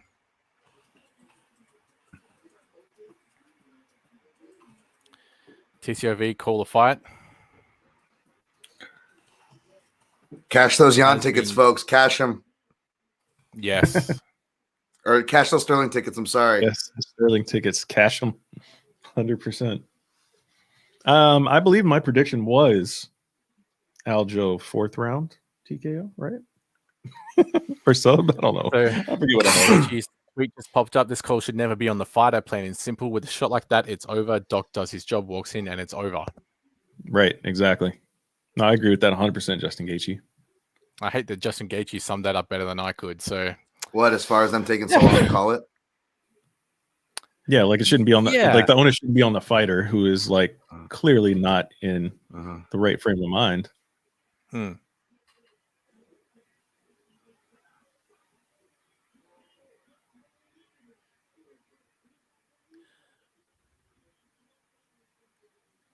Wow. That, I mean, can anybody that's just brutal. Anybody in the chat recall a dumber move by a champion in a fight?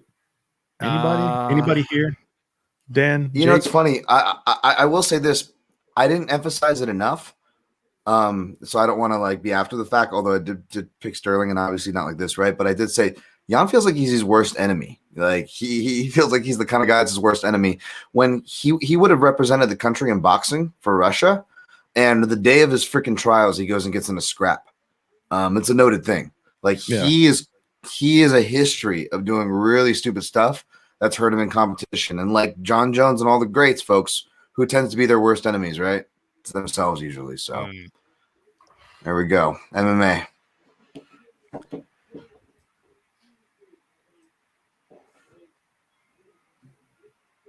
Wow, that's crazy. So, I mean, Matt, you asked like if we can remember anything like this. Actually, I'll wait for this announcement, and then we'll chat more about it. Petr Yan's got his hand up in the air. Aljo's the champ now, man. Wow. Unbelievable. Why does he have his hand up?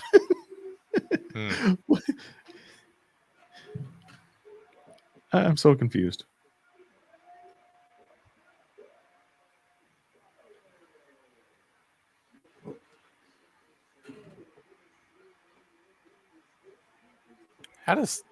What's an appropriate reaction right now for Sterling? Strange. Like, look at Aljo's he's like, I guess I'm the champ, but I don't want to win it this way. That's what he's gonna say. Yeah. Oh, wow. Unreal, man. So, Matt, you asked if I can remember anything like that. I don't think I remember anything as blatantly stupid as that move that we just saw from Petr Yan. He was warned. And yeah, but what it does remind me of John Jones versus Anthony Smith, where John Jones landed that knee to Anthony Smith against the cage and was at risk of being disqualified as well. But Anthony Smith chose to continue. Wow, one job had Aljamain Sterling winning. You guys hear that? Yeah. Just heard that one come through. Super interesting.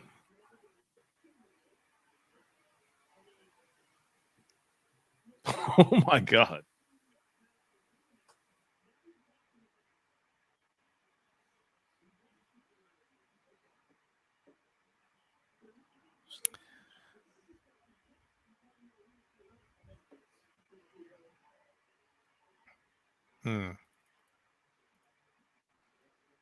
Yeah, don't put him on the mic right now. But they're saying Aljo wants to do the interview, so we're going to hear from Aljo, it looks like.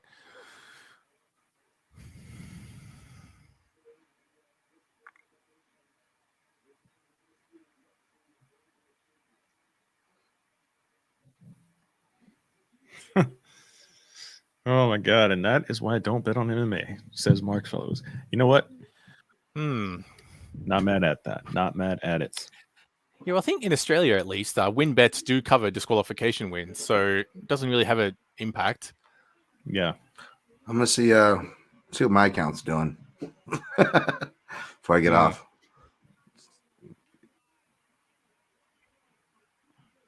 Aljo post-fight interview. What?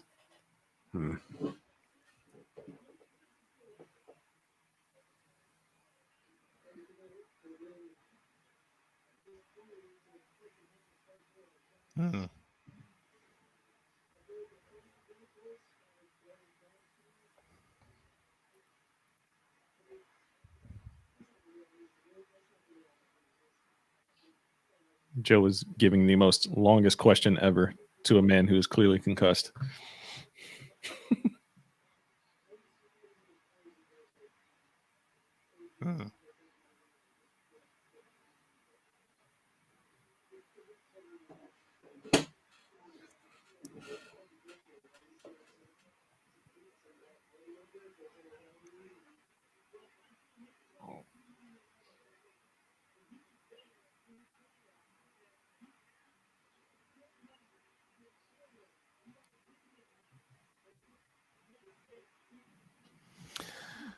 No, I was just saying he was in bad shape. He knew he was down 2 rounds. Jeez.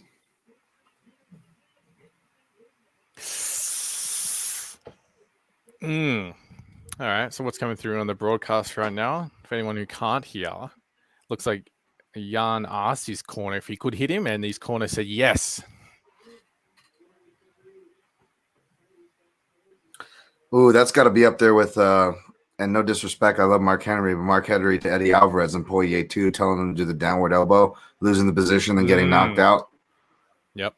And they got it on replay. It was like, why would Eddie do that? He's a veteran, but then they saw the replay and Mark was like motioning him. Yep. Like, No, good memory, Dan. Yeah.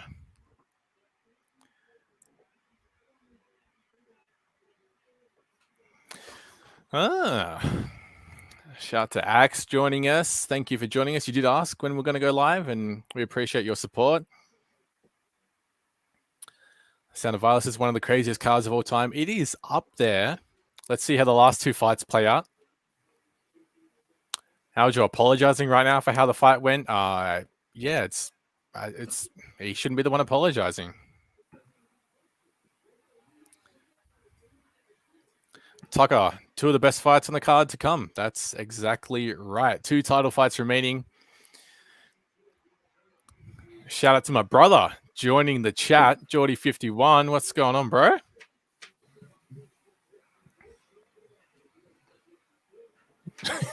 Joe Rogan just cut off.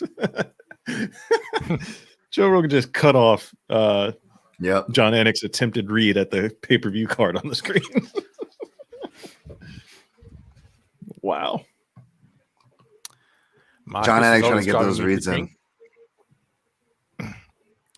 Oh, yeah. He's got a tough job. His playbook must be full of about 1,000 things to say per night. Yeah. The Sterling bets are paying out. So cash those tickets and making some silver lining in that crazy ending, folks. I'm going to be jumping off here, man. I hate to bail. This feels like such a crazy card. I want to react with you guys and the rest, but I got to get going here and get these dogs out. Have a great card. Thank you all for having me. And if you don't mind, could I just plug my Twitter and channel real quick? Man, I was going to do it for you. Do it for me, Jake. Yeah. Go do it. You sound much better. Yeah. I love your Australian tones better than my fake ones. Okay, I'll take that. Yeah, but if you don't follow Dan Tom already, make sure to follow him at Dan Tom MMA on Twitter. one of the best analysts in the game, if you don't know that already. I've been following this man for many years. Now doing lots of video content. I used to see more of your articles, Dan, but yeah, I know you used to do a lot more videos now. Yeah, man. I mean, I think we're all kind of pivoting to video in our own way. I mean, look at you guys, right? You guys are killing it with this fun party of a stream. So I think we're all doing that in our own way. And yeah, I'm trying to do the best I can. But, I still like to do the written articles and stuff. So I appreciate that plug. I appreciate the follow and all the nice words, Jake. Really appreciate that. Of course, man. Don't go to anyone watching, don't place a bet without checking which side of the bet Dan Tom is on. That's a fact. That's fantastic point. Rule number one. Appreciate you. And Matt, obviously we go way back as well, man. So we go back. So thank you, man. It's always good chatting with you. Anytime I can chat with you as well, it's always a pleasure. And everyone in the chat, Mark Fellows, Sound of Violence, all the peeps, man. Appreciate you guys. Enjoy the rest of the show and like and subscribe to this channel if you haven't already. Absolutely, man. All Dan, right. you're the man. Dan, much appreciated, man. Thank you guys. Easy. Protect your neck. Appreciate you, buddy. Awesome. Dan, Tom coming through for most of the main card with us. We're going to bring in the second championship fight, showing promo packages right now. Megan Anderson. Amanda I thought you were going to surprise me when I thought you were about to say bring in this second guest of the night. And I was like, who's this? What's happening here? Nah, I didn't go down. I didn't go down the Rolodex that far, No. I hit up Dan. Dan said yes, and I was like, okay, yeah, that's all I'll need. Number one choice coming through, so that's what you want. I was going to quickly swing back to my brother dropping a question. Thoughts on Jan raising his hand? So they cleared this up during the broadcast. It seemed that Jan did ask his corner whether or not it was legal to strike Sterling from this position, and it looked like they said yes. And then and unloaded that vicious knee. So it looks like thought he was doing the right thing, and his corner might have thought he was doing the right thing as well. So yeah, I mean, crazy ending to that fight. I mean, it's crazy that they actually just tried to blame the corner for that, because you're a fighter. You should know the rules. You should know that strike that you're about to throw is illegal as fuck. And that was super illegal. It wasn't like one of those moments where Aljo was coming up off the mat either. Like, his knee was firmly on the ground. Like, he wasn't need that was just so dumb. So dumb. Wow. This is a crazy ass stat that Aaron Bronstetter just tweeted out. Significant strikes landed by Nunes in her last fight, 124. Significant strikes landed by Anderson in her UFC career, 49. Oh. Wow. I'm just going to drop out for a minute or two, Matt. Is that all right? I'll be back very soon. Yeah, that's all good. Maybe I'll hold it down. Show this one. Yeah, man. Good. All right. Back hold in a minute. Down. Hey, can you never mind. I'm still here. What's going on? I was saying, is it going to automatically switch to the Nunes Anderson stats? I'll do that for you. Yeah. I'll be back by then anyway. Yeah. All right, sweet. Cool. Let's see what's going on in the chat here. What's going on in the chat? Hope Aljo's okay. Yes, obviously. We all hope Aljo's okay. He seemed all right. He seemed like he was clearing up in the interview there, but obviously distraught. Obviously not the way you want to win. Mark Fellows, let's go Megan. Anybody bet on Megan in the chat? Just a crazy betting line. I mean, it makes the most sense to just go ahead and put money on Megan Anderson as a huge underdog, even if the odds of it actually coming through very, very slim. Like I was saying in the lead up to this fight, man, we're talking about the greatest of all time, a 2-division world champion in Amanda Nunes facing a Megan Anderson, someone who's lost to Cindy Dandois. We're talking about two different type of athletes here, but at the end of the day, you fight the fights for a reason, and anything can happen in there. Anderson via KO. Whew. I tell you what, that would be the craziest thing. That would be the craziest thing. She wins by KO. I know we mentioned it earlier, or Jake mentioned it a few minutes ago, that Drake Riggs here with the body lock has a tattoo bet on this fight. And Megan has to win the fight. If she doesn't, he will be getting a tattoo, which is very interesting. Very interesting that he would do a tattoo bet on this fight. Well, let's see. I lost a lot of respect for Jan, says I'm in report. Dude, it just doesn't make sense, man. It just doesn't make any sense. I don't understand how you could possibly throw that strike in that situation. Like, it wasn't like it was a wild scramble. It was a stalled moment. He had time to think about the strike that he was about to throw, and he still decided to throw that stupid ass knee to Aljo's head when he was clearly grounded. And then they try to blame it on, and then Khabib tries to say, or whatever, they asked Khabib, and they said the corner said it. That's just all around dumb. All around dumb. Yes, 60% of fighters do not know the rules or the scoring criteria. It drives me nuts. I couldn't agree more, man. At the very minimum, you should know the rules of the game that you're competing in. The very minimum. And I know it's a little bit crazy with MMA because we have so many different variables. Like, depending on what state you're fighting in, there's a different rule set. There's no unified rules, even though they call them unified rules of MMA. There's no real consistent set. And even a step behind, further than that, there's a variable in the cage size.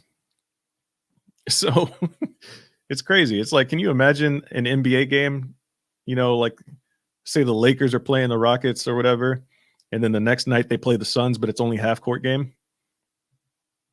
That's kind of the difference here when you have the smaller cage size, because it changes the dynamic of the fight so much. I would love to see get us to a point to where all the rules are the same, all the cage sizes are the same, at least in the same promotion. Because UFC has the patent on the octagon, and other promotions can have their different cage sizes or whatever. But let's get to one rule set and one cage size in the UFC, please. My goodness. Hard to agree with Matt on that. I appreciate that. Round 1 cornea eye scratch coming up, huh? Let's see. We'll see. Let's see. I need to move my camera so I can read all these questions clearly. Excuse me here. Boom. All right, there we go. All right. I feel like Nunes should just fight the guys. There's no one on her level right now. I think Amanda should not fight the guys. But yes, I agree. How dare you disrespect Cindy the arm bars?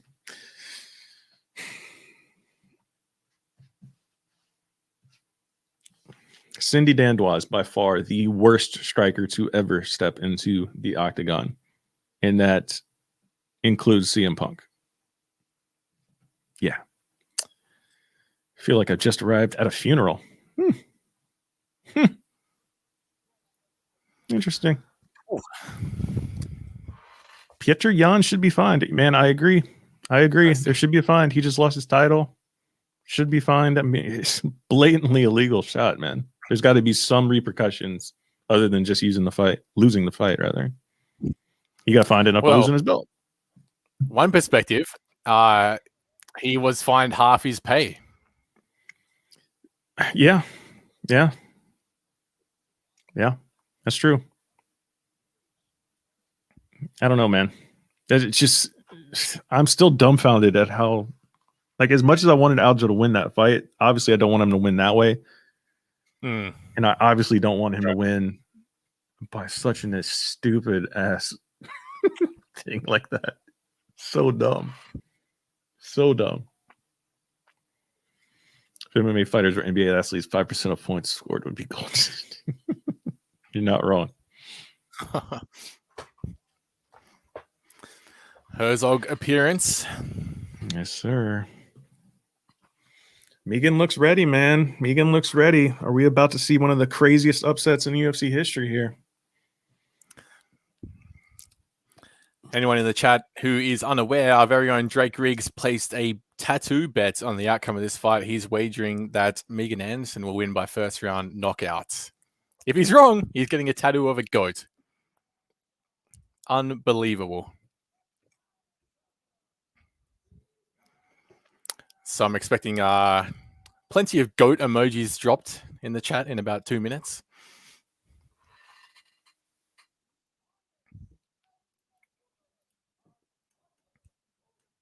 Oh my goodness.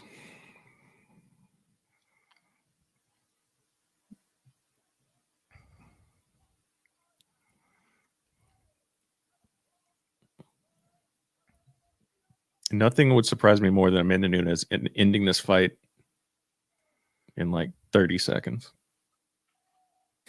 Yeah, but how? Like, is it submission or knockout? Straight blasting her down the middle with a right hand. Or a head kick, you know. Get a lot more reach on a head kick. Something I admire about Nunes, she tries to beat people with their own weapons, I feel like. And I feel like for that reason, I'd probably lean the knockout in this one. Man, look at that height difference. Here we go. Touch gloves. Heading back and about to roll on out for the first round here. Let's get it, man. Let's get it. In the chat. Like, I feel this should just be wrecking, but again, like I said a second ago, while you're away, like they fight the fights for a reason. Here we go. First round started. We're at 450, 449, 448.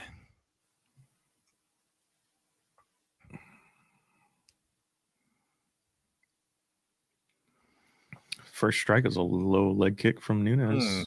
I really a little tapping little shot. Yeah, it looked like it didn't have much impact. No. It was like rangefinder more than anything. But yeah, I really think those leg kicks are there for Nunes in this fight. After watching Anderson's last couple, I think Nunes lands clean with the right hand already.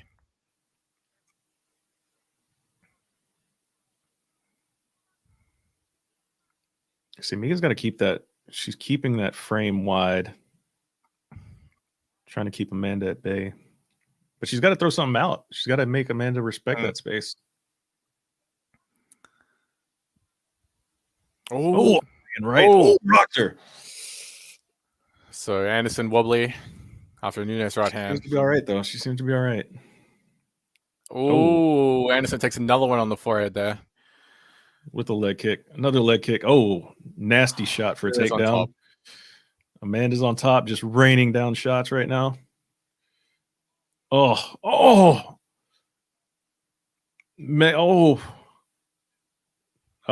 she's jumping on a submission, rear naked.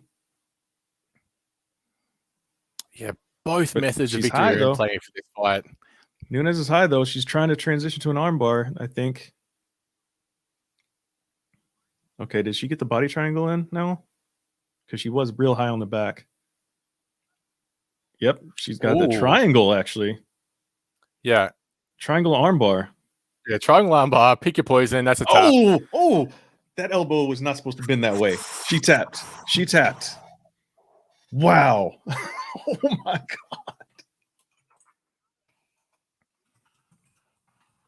God. Wow.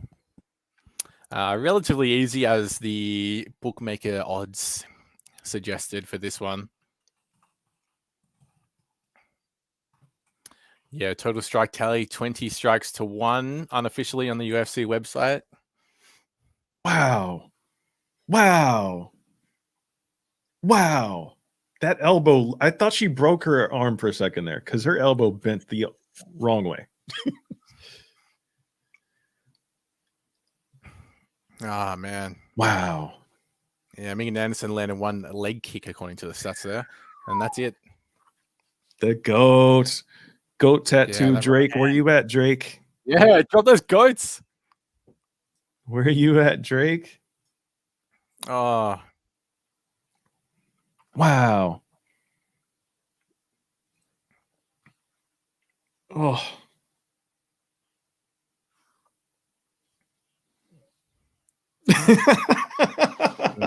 DC goes, she just looks so afraid. And Rogan goes, well, you should be. I'm going to report. I'm going to shut down the women's 145 division. Yeah. I mean, jeez. a triangle armbar with ease. Yeah, so nice. And that's why I was hesitant to look at that knockout line because, yeah, the subs in play.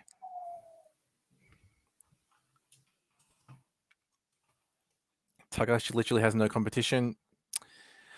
Yeah, well, we got Spencer versus Daniel Wolf, and that's about it coming up.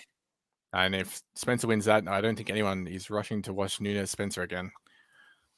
Yeah, exactly. I mean, I think you just keep it open though. I don't care like if there's not anybody necessarily there. Obviously, you kind of hope Daniel Wolf comes out and does something spectacular. But why not just leave it open? Like, it's a marketing tool. She's a 2-division champ. And she's not going to retire yet, I don't think. Especially with Nina looking at her comeback on the horizon. Yep. Oh, that's a cute moment. Megan and the baby and Amanda, they're all hugging together. That's a cool moment. I think just to try and go a bit Pat OJ on us, I think it just having Nunes with 2 titles on her shoulders looks really good. Even if she's not competing at 145, just helps her every time she gets a bantamweight title fight. It helps the promoting that fight. Wow. Son of Violence, DC says on there, should be the last fight. Yeah.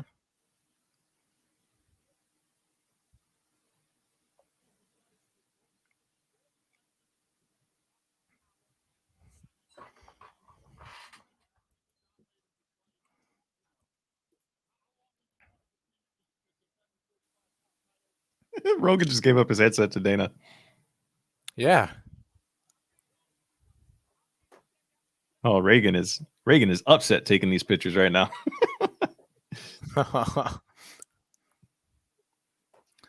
Shout out to the 5 people watching us on Twitch right now. We're also on Twitch. Yeah. Most people here in the chat are following us on YouTube, but yeah, if you're watching on Twitch, and yeah, just drop us a comment. We'll get back to you.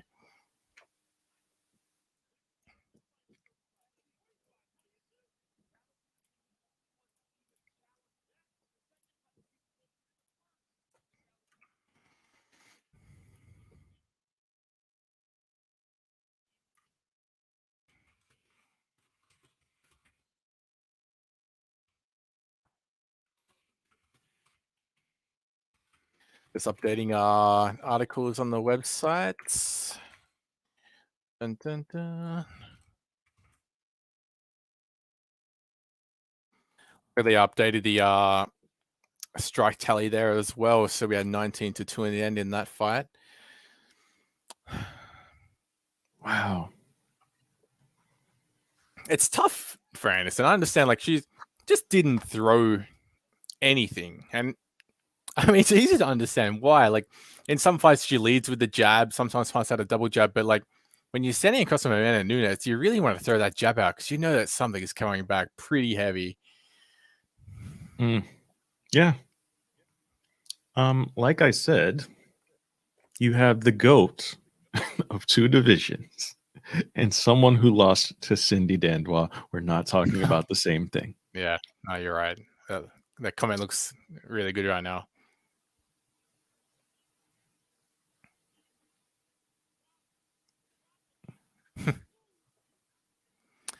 Nunes post-fight interview right now.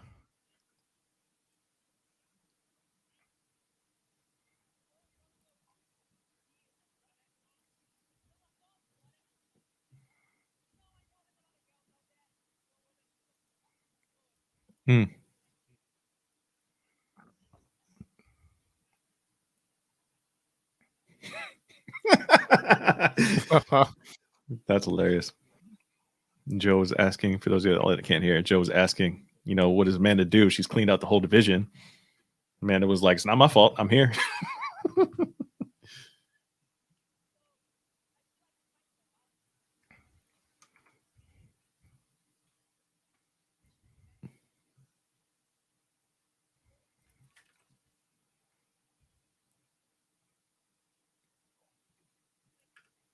Amanda Nunes, she says she's getting older and she's getting good, as if she's not good already. Okay.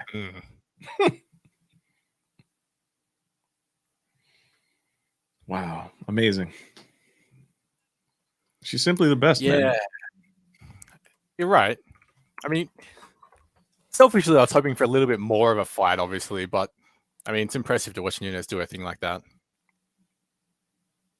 Yeah. Yeah. Jeez. I assume this comment is directed at you, Matt, from Which Mike one? right here. You sound familiar. Did you used to host a podcast last year? I did. I've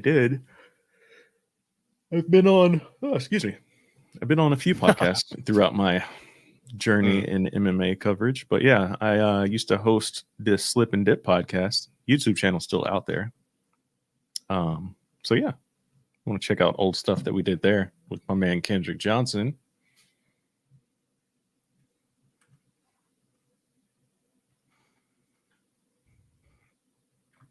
Am I wrong in saying she would beat most men in MMA? Yes. Yes. Yeah, I agree. You are wrong, Tucker. She beats almost every female in MMA. Yeah. I mean, listen, she spars and trains with women, but we are nowhere near where we need to be as a society, for one, to start booking high-level mixed gender matches. I don't have any desire to see that in any way, shape, or form either. So I don't know if that's not correct to say or anything, but I mean, it just is what it is. But yeah, she absolutely trains with men in the gym, spars with men in the gym. But I don't know. I think that would be something incredibly different on an actual night of the fight. I wonder how Drake's holding up.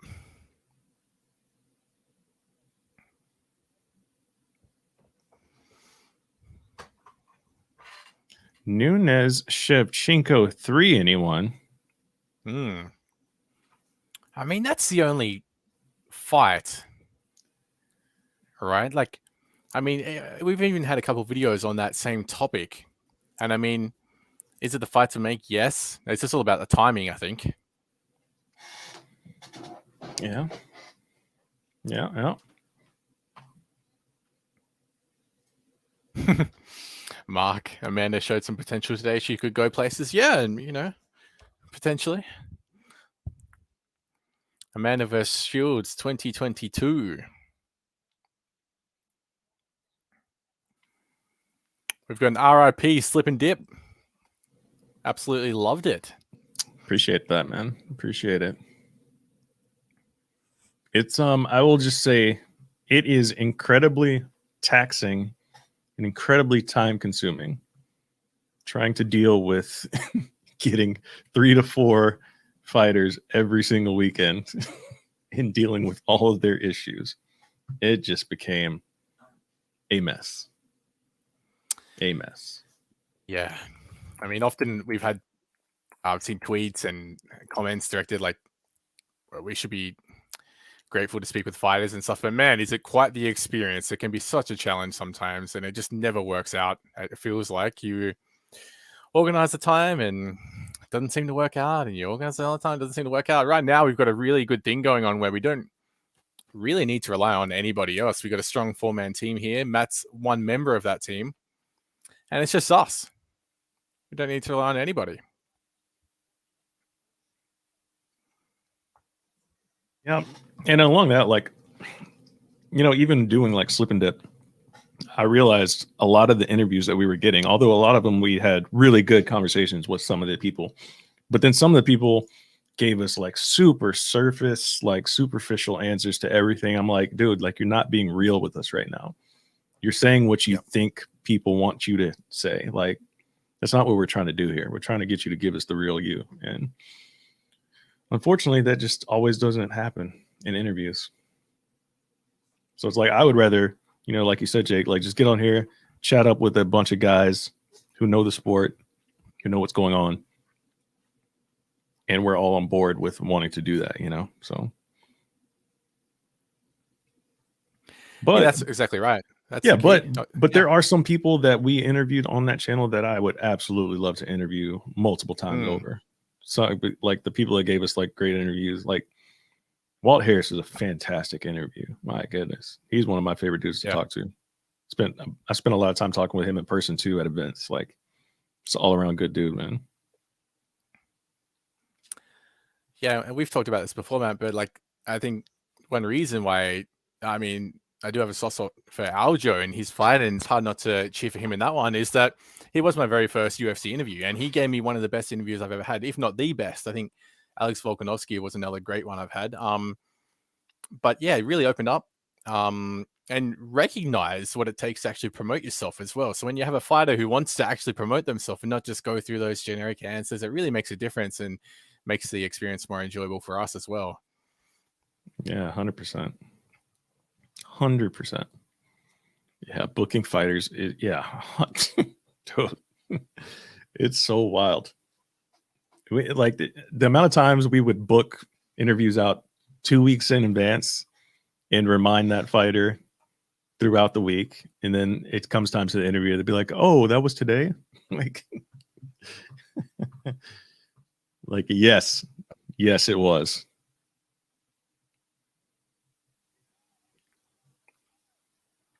Man,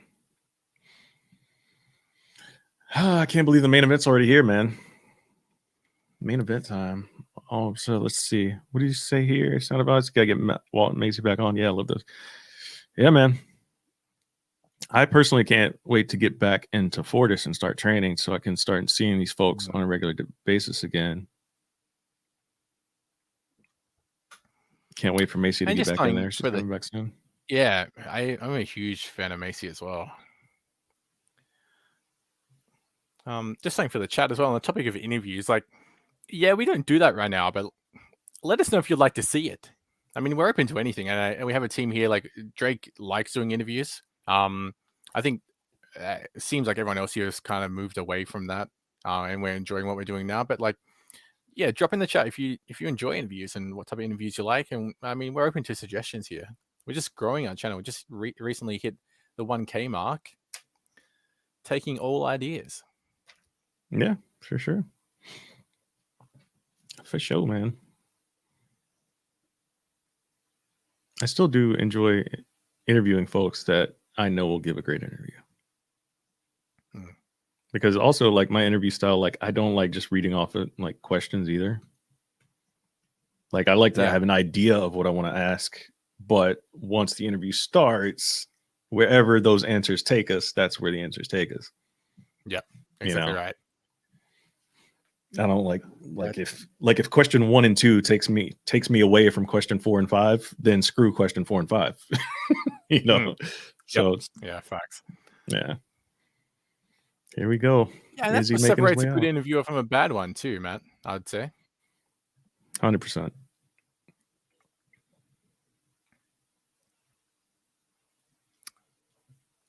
Very funky. Summertime. Fresh Prince Summertime. At least the audio. I mean the sound instrumental version.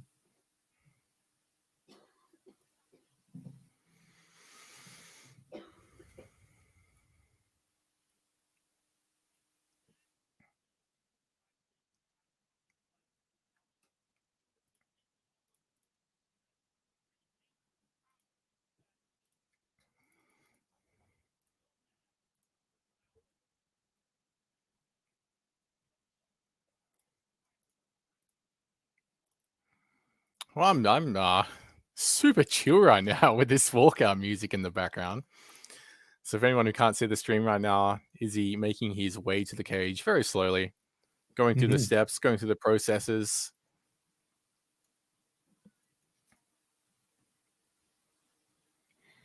Predictions for the main, Mark. We are both on Izzy.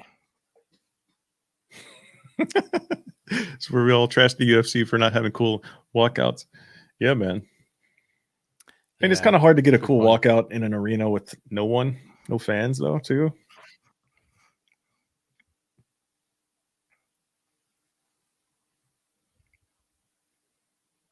This just feels like this has Doesn't feel right. Something about right now, this moment. This just feels too relaxed. Yeah, it has a very, very, very relaxed vibe right now. Not at all Does that not he's about to feel like- compete. Not at all that he's about to Yes, compete yeah. for, you know, his champ opportunity. Exactly. And I mean, maybe I don't know, the two moments before this one. Yeah, like I don't know. Just feels. I don't know. Anticipating something big in this main event. Man. Oh, look, they got the little fire graphics Interesting. coming up on the new clock there. Well, Wow. interesting touch. I'm not even sure what the point of that is. Is Kane coming to the octagon now? Is that what's about to happen? Points or stoppage? I'm on Izzy by KO in round 2. Matt, what was your prediction? I believe I had Izzy TKO round 4. That beast from Tesco, what's up, man? You're streaming the actual fight, boys? No, we will be watching the fight, providing our discussion and thoughts over the top.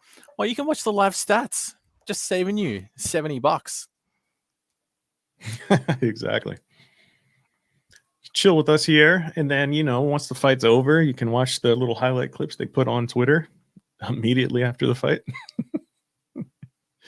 Yeah, exactly right.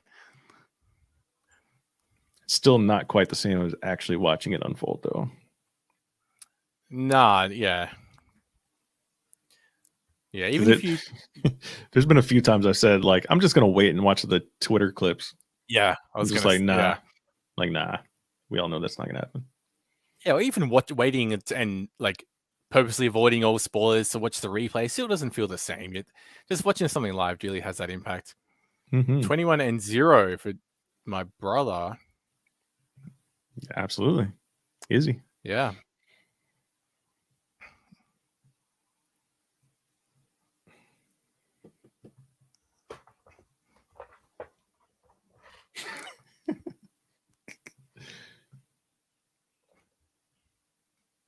Jeez. Final predictions, drop them in the chat. Get them in. Any second later and they do not count. That's just the rules. Exactly.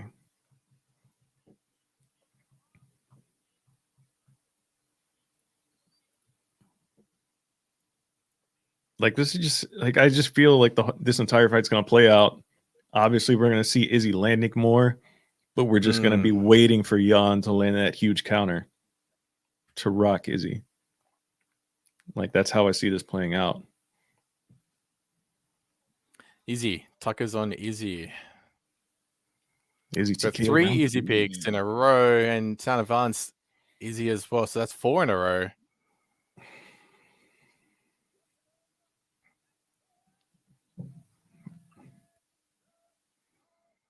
I kind of see it going the same way. T-Solve.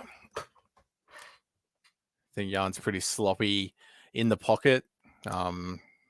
His left hook is just not quite the same as Izzy's, and I think that could be the difference. It could end up being very similar to that Robert Whittaker fight, I think. And then, in saying that, similar to how the Costa fight ended too, with that nice left hook. Mark. Yeah. KO, first round. He trimmed Jan it, he says. Blachowicz. Yeah, okay.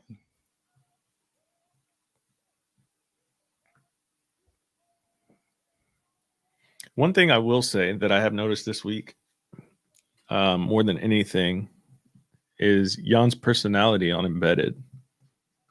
He's a funny dude.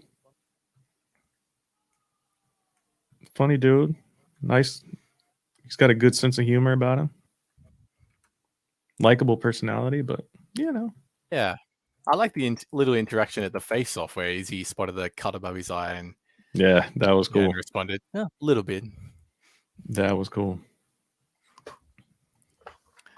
Sound of violence. Matt, can we get a fight clock check at the start of the fight? 100%. Matt's the man. He'll provide that. This one's the big one. Yes. Standing there with his arms crossed as Buffer does his thing. Well, you can't go hands behind the back anymore. That's just, that's been taken.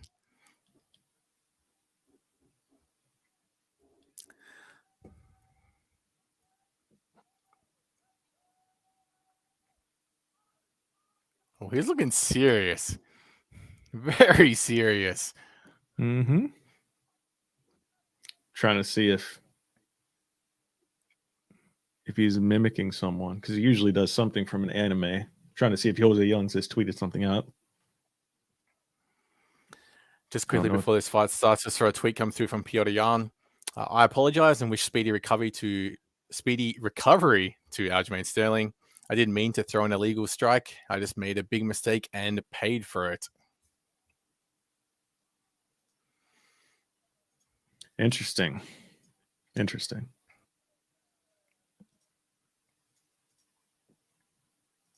All right. I'm excited, guys. I'm excited. Yeah, I'm excited too. This is good. It's a hell of a main event, man. All right, Matt with a countdown in a second. We're about to get started here. Yep. If you guys want to sacrifice a couple of seconds, because I know we are behind most people, but I will give you a readout here once the clock is up. Oh, this is a big fight. Oh, yes. I am so nervous. Here we go. We're in action. Round 1 underway. 4:57, 56, 55. And we're off. Low kick. One thing I have noticed in Jan Blachowicz's recent fights, he reacts to feints a lot. Interested to see what happens here with Izzy, because he throws out a lot of feints, a lot more than an average fighter. Mm-hmm. Obviously, seeing it already, actually. Yeah, like the size difference obviously is like the width of Blachowicz, height wise. Same. Just trying to feel out each other right now. Trading little range finding low kicks. Big reaction from a faint knee from Izzy right there. Yeah. That's a huge part of Izzy's game, is a ton of feints. Trying to read what kind of reaction his opponent gives him. Calf kick from Izzy.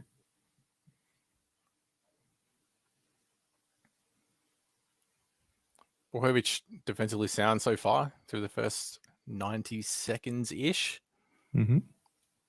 Hasn't taken anything clean. Just tried him 1-2. Izzy darted out of the way.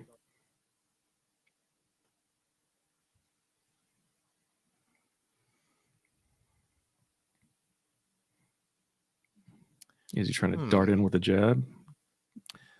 It's interesting. It looks like Adesanya hasn't quite found his range just yet. Normally, we've seen him kind of land this jab on the face of an opponent, even at this early stage of a fight, but not happening right now. Seems to be just falling short. That one landed, though. So Jan stick his tongue out afterwards a little bit. Like he was like that took the moisture off his lips.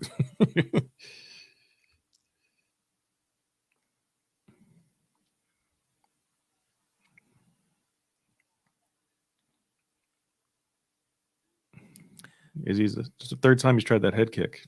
Jan's blocked it each time.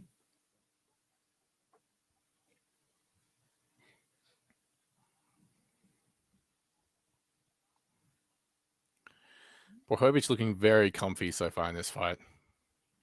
Oh, there's that counter. There's that pull counter from Jan. Caught Izzy a little bit there, I think.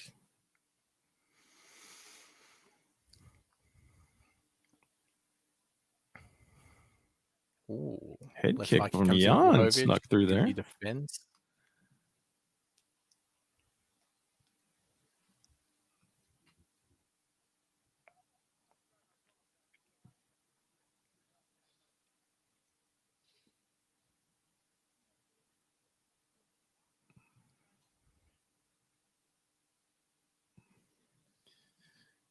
Jan does seem a little bit lighter on his feet than he did in his last outing.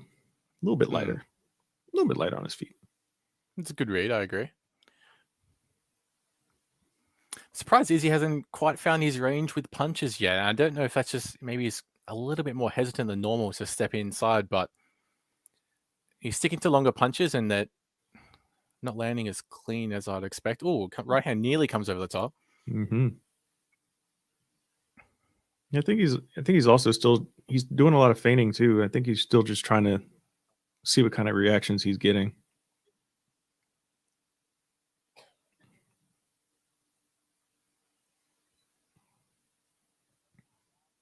But I do like how Jan is just staying patient. He's not overcommitting to anything yet.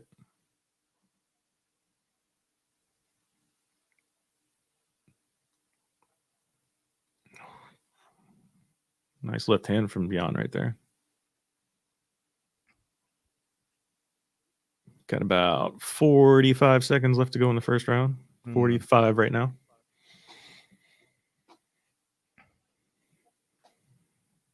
There's that body kick from Jan a lot of people are talking about.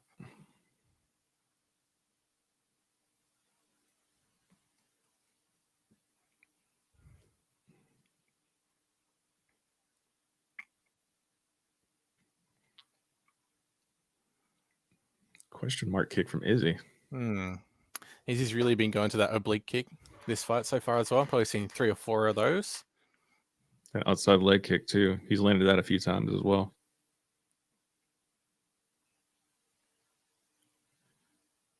So I think as we come up here on the end of the first round, I think Izzy won this first round, but nothing significant really landed there. A lot of feeling out process, but definitely Izzy on the volume, even though the stats on the screen are not showing that. Strange. That cannot be accurate. Yeah, I'm not sure how accurate that is. I feel like that was a tight, Izzy round, like a good 10-9 round for Izzy. I mean, unless I'm just not seeing what the stats is reporting here.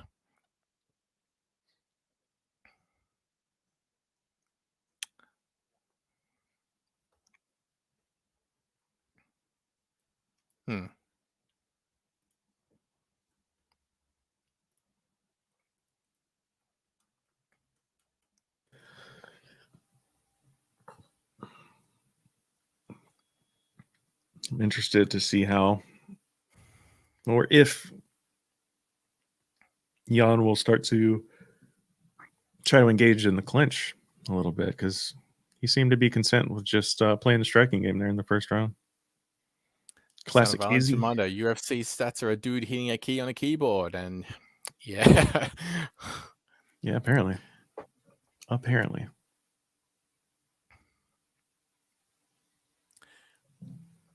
Let's see. Second round. We're at 450 right now. Also, if you're in the chat and you're a regular visitor to our YouTube channel, and especially these fight companions, what do you think of having this matchup stats on the screen right now and us to the side? Our first time experimenting with this. Like it, love it, hate it, let us know. Nice little right hand there from Jan. Caught Izzy on the way back.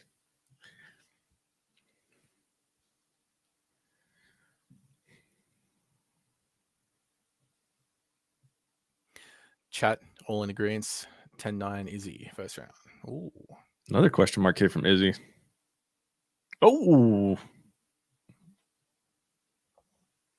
Jan kind of popped Izzy there with the left, but Izzy just kind of ate it. Oh, Blachowicz throwing bombs. Yeah. That was all counter action too, but Izzy covered up kind of well.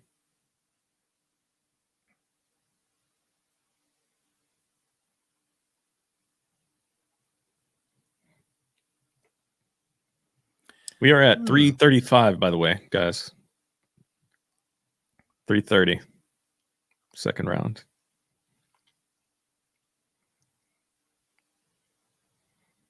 So I've seen a couple of times Izzy will throw that head kick and then immediately go to the low kick for the next strike.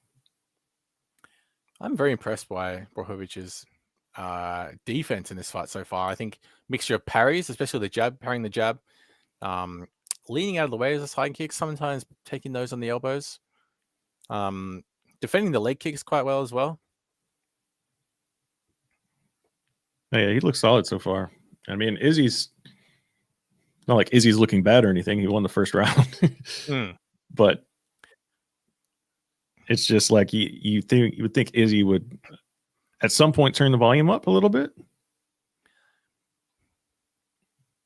which I'm sure we'll see happen. The openings are there for him right now. I think he's trying to find them, and I mean they, especially with his hands, he hasn't quite found it just yet.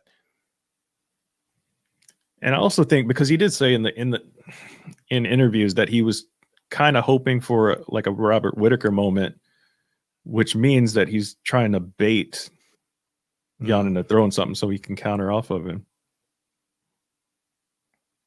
It was the first clinch action a second ago there. And we got to pause for an eye poke. Fantastic.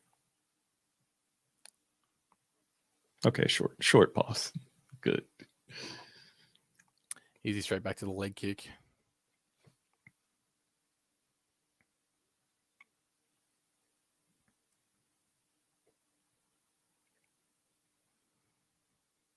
Yeah, Izzy keeps going to that calf kick.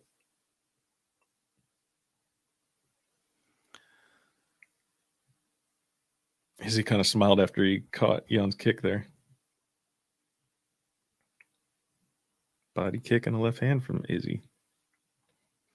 Hard right from Jan, though. Oh, there's a jab landing for Izzy. That landed really solid just then. Interesting, too, because it's probably the most I've seen him lean forward into a punch. Oh, and a low groin shot. I think we'll get a violence. Oh, go ahead. Digging the stats, I think showing round scores consistently in 5 rounders might be dope also.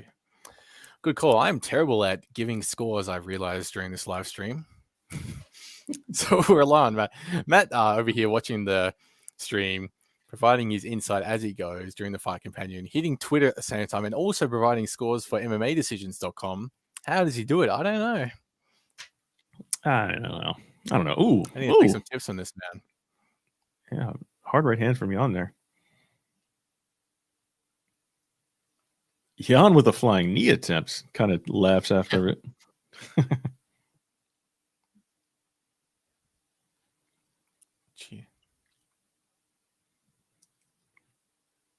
See, what worries me, Izzy is obviously he knows his body really well, and he's getting out of the way of these counters from Jan.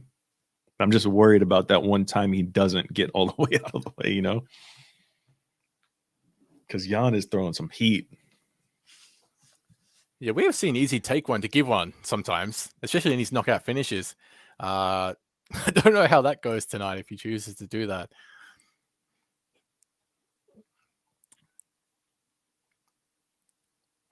Interesting. This is like a clear Izzy fight so far. Sorry, the fight coming across when we're talking about Jan's defense more than anything else. I think that kind of gives it away. All right. I got Izzy through 2 rounds, guys. I don't know how you all score it out there, but I have this 2018. 1919, I'm in a report, has been showing us scores all night long. Interesting. After getting the first Izzy, second round for Jan.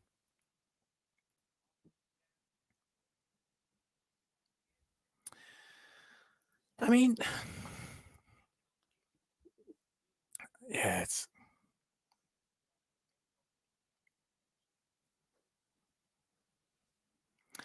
Tisov. I really feel like Jan's getting desperate and he's going to sprint into a counter. Yeah, so I considered he might do that early. Like before this fight started, I had a feeling he might do that. And then we haven't really seen him do that forward blitz yet that he normally does. So he's being more cautious than usual here. Yeah, let's see if he still has the energy to do that. And because those blitzes, they're just like huge steps forward. When we've seen Blachowicz do those in the past. 2018 Izzy from Sound of Violence too.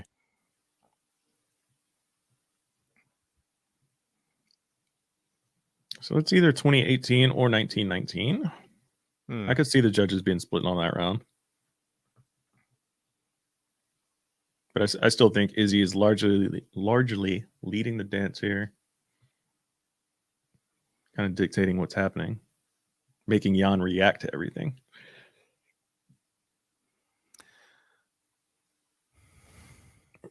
Nice counters from Jan right there. See? Ooh. Hard combination from Yeah, Jan Jan's as he found his gets the spot. takedown too. He just gave up his back here. Oh no, Izzy. Jan. Oh, nice knee on the exit. Ooh. Oh. It's heating up. This fight's heating up. Okay, yeah, we're getting into it now. Izzy is standing in the pocket, throwing bombs too.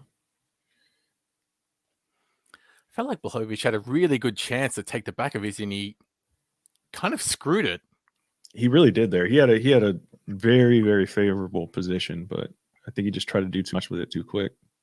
He went straight for the neck, and without any kind of body control whatsoever. So, yeah. I think Izzy's kind of felt his power too, and I think he's comfortable with what's being sent back his way. So that's why we see him kind of inching a little bit closer. Not saying that he's when Izzy landed that huge left hook of his, and Blachowicz took it quite well. Yeah. Oh, got the double unders. Does Blachowicz here against the fence? Let's see what happens here. Yeah, I think at the start of the fight, if we had talked about Blachowicz getting this position, it would take it all day, I imagine. Let's see what he can do with it, though. Yeah. This is also that part that Izzy was talking about in the lead up to the fight, talking about, don't be surprised at what he does in the clinch as well. So, but this is where I thought Jan would have gone to earlier as they separate. Yes.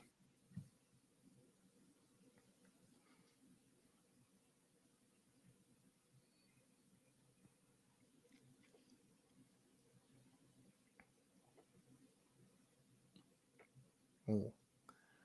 Trading jabs. We're at 2:15 right now, guys. 2:15, 2:13, 12. John Jones tweeting, December is going to be great. Very interesting tweet to see pop up.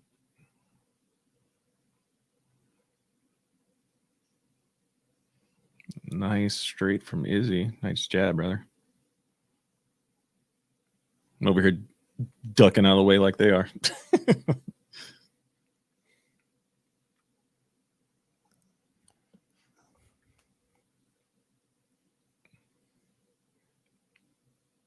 Oh, nice counter by Jan right there after Izzy landed himself.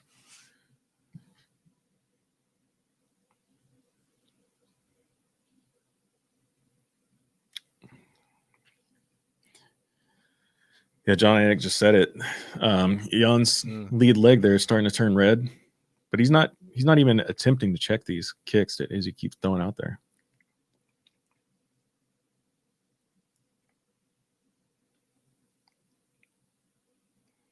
Left hook lands for Blachowicz.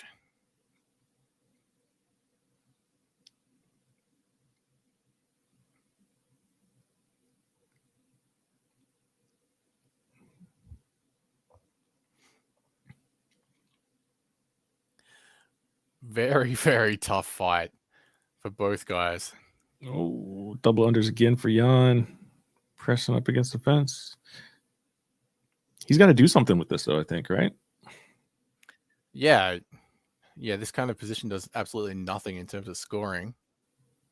Yeah, I'd like to see him turn it into some kind of opportunity here. As he breaks out of it. Yeah, Jan did nothing with that. He just got the double unders, pressed him against the fence for like 10 seconds or so, 15 seconds.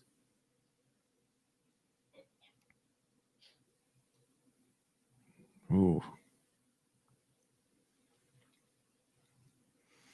Nice jab from Jan. What a tough fight. Interesting third round right there. Wow. And I still have that as a round for Izzy. I have him up 30-27 right now. Yeah, but it's an interesting to hear that 30-27 come out because that looks like it would appear like Izzy's dominating just looking at that score, but that's just not the case. It's a very tight fight through these 3 rounds.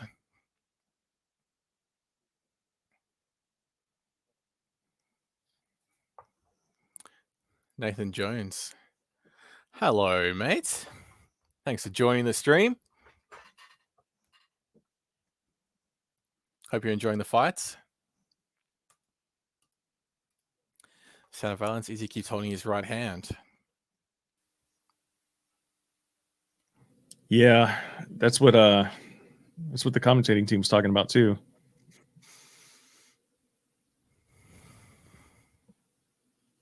So I do wonder if it's hurt. But I'm going to report 29-28 Izzy. Okay. Fourth round starting now. 4:53, 4:52.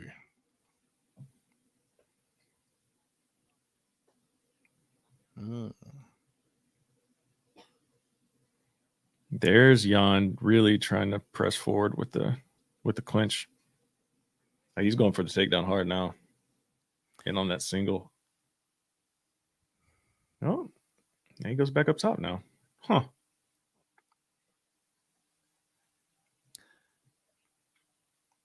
That was weird. I thought Jan. Yeah, I thought Jan was going to go harder for that single. Like he got in on the single and then came up pretty quick.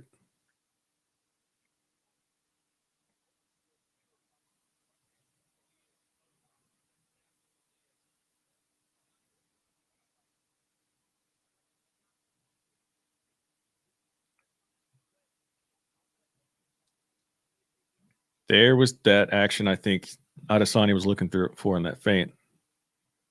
But he didn't throw anything. Jan is countering nicely still.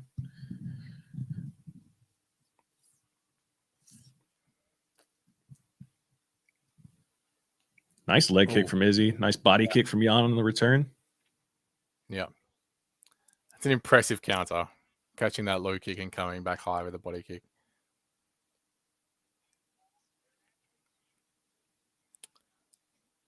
Impressive angle out there by Izzy too. Moved into close distance and then just ducked out of the way. Yep. Landed a nice combo there too, did Izzy. Takedown from Jan. Nice double leg. Trying to pass, push the leg down, move to half guard. So this is the big question right here. What does Izzy do off of his back? Yep. He's in half guard, and Jan is really trying to get to side control. What can Izzy do here?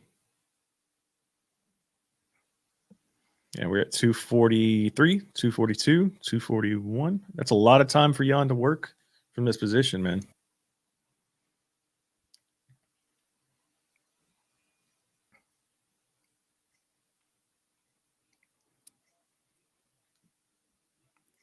Nicholas commenting, I told you guys that Izzy will shock the world. We'll see how it plays out. It's an incredibly tight fight, especially in this fourth round right now.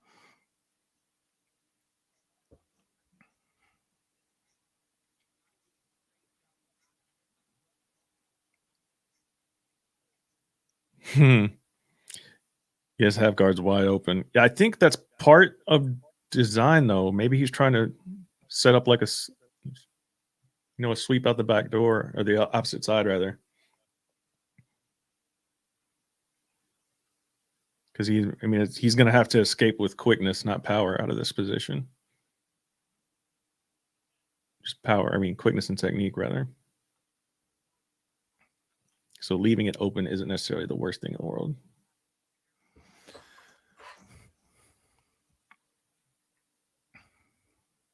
But this is good for Jan, man. There's a lot of control time on the mat on top. Clearly winning this round with 1:20. And he's staying busy too. He's not just sitting here and controlling the position, but he's actually actively striking Israel as well. Coming through to side control. He gets to side. Nice.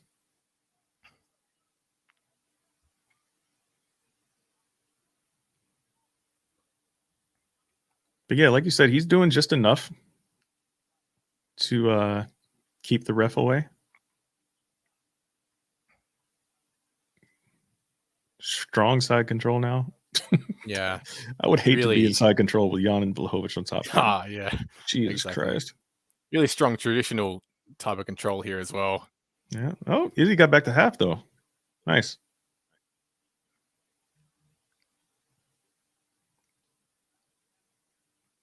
Yeah, this is a wear down round right here. Mm.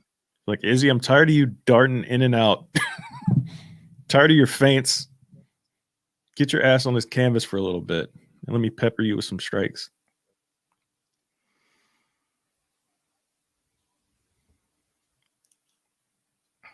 I mean, that's the perfect round for Jan. Yeah.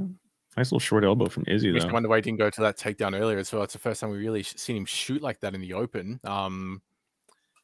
Before that, he's kind of just working against the cage in the clinch, and it kind of felt unintentional when they got there. Yeah. That is a round for Jan Blachowicz. I wouldn't be surprised to see a scorecard with Jan up right now, Matt. I know he's not up on yours, but I would not be surprised. Yeah. Yeah, I wouldn't be surprised either. I mean, some of these rounds have been really, I mean, all of these rounds have been pretty close. Mm.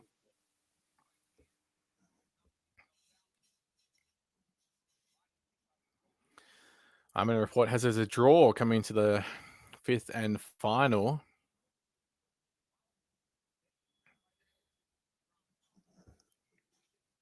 Big shout out to the 36 viewers joining us right now. Especially everyone who's been here the whole way. And I feel like that's a majority of people here. Been watching the fights with us for about 3 hours now. Appreciate everyone watching. 5th round starting, 4:51, 4:50.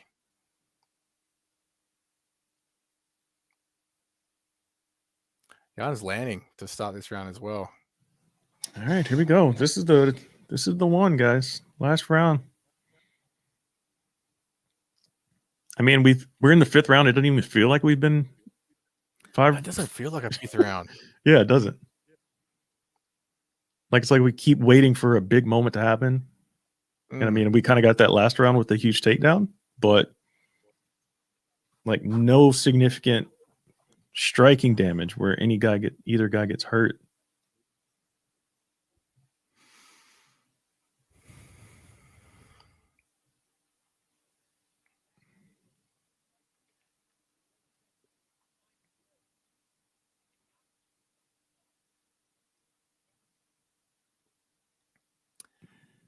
So it wasn't that long ago when we all kind of felt like Jan needed to step up the volume, start throwing more. I kind of feel like that's back on easy right now.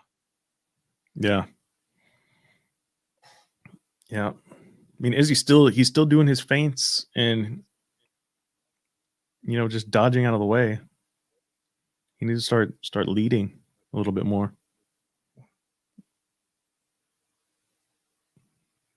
Son of violence. This is a great pace for light heavyweight. Yeah, you're right. Yeah, Jan's cardio's held up pretty well too. Still looks really fresh. I hate that I'm stuck wondering how Jan would look against John Jones in that fight that we would have seen. Mm.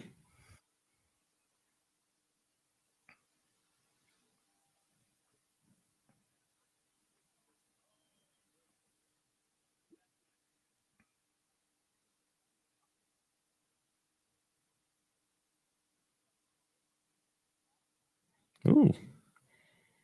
See, Jan just keeps touching him with that counter.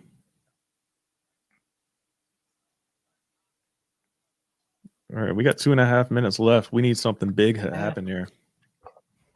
There's a takedown. Huge double leg. Oof.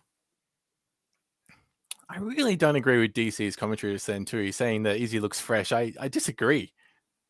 I think his punches are looking more labored than normal too. Not that he's tired. I wouldn't call him fresh. I wouldn't label him fresh. Yeah. To label someone in a 5th round of a championship fight fresh is a pretty big call. Izzy's got to get more active off his back here.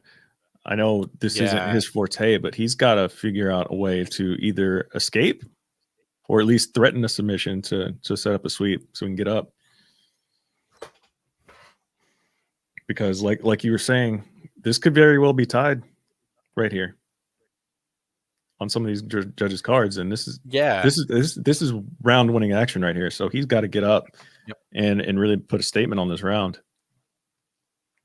But easier said than done with a big ass dude like Jan on top of you. And Jan's doing enough to win the round from the position too. He's not just sitting here. So he's landing these strikes, landing a couple here and there. It's just enough. It's just enough. I don't expect him to posture up and unload some elbows or anything like that, but this is enough. Yeah, and I don't think he should either, because if he does that, it just leaves opportunity for Izzy to score him out of there. So just keep the pressure on, chest pressure high, pepper him with these little shots that aren't really doing much. Yeah, and I'd be confident in saying that Jan would have won at least one of those first 3 rounds on the scorecards when they come in, and winning the last one so clearly, and looks to be on the way to winning this one clearly as well. Could be looking at a Jan decision here. Could be. Man, time is running out for Izzy. What is it gonna be?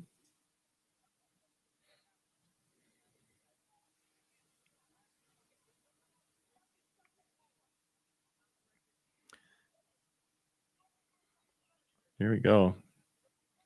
10 seconds left.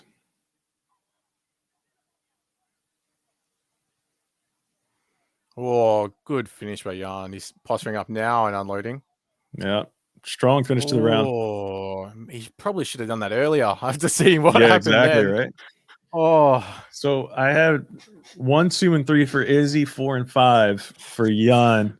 Oh, it's one of those fights that it's a weird one. Even if Izzy wins that, it's like, like, and especially that last round bias coming in after the fight here, it doesn't feel like a win. But then like he won 3 close rounds. Yeah. I'm going to report 48, 47, and still, yeah, I wouldn't be surprised to see that score. I think that's, yeah, I'm expecting that. Also, I'm not going to be shocked if I see a 49-46 Jan thrown in here somewhere, considering how close those opening rounds were. True. Yeah.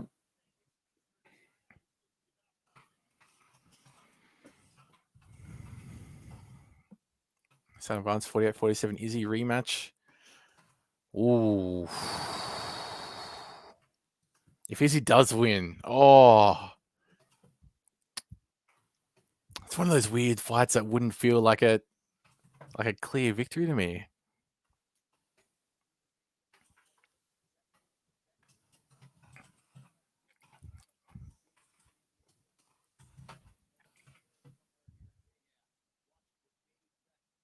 All right, here we go. Let's see what happens here, folks. Ooh. Light heavyweight decisions in title fights. Oh, what a history.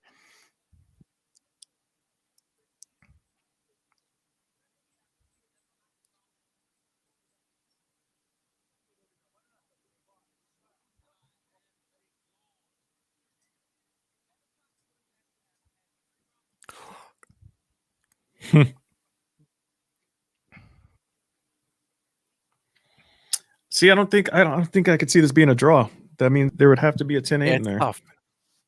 Yeah, I don't think any of those were 10-8s.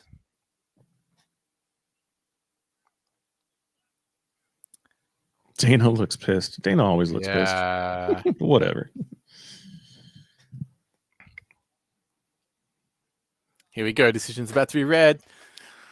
What's it going to be? Wow.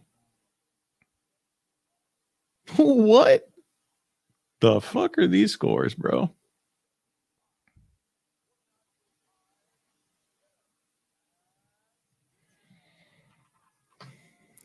$49. So Jan wins the decision 49-46, 49-45, and 49-45. That's a clear decision.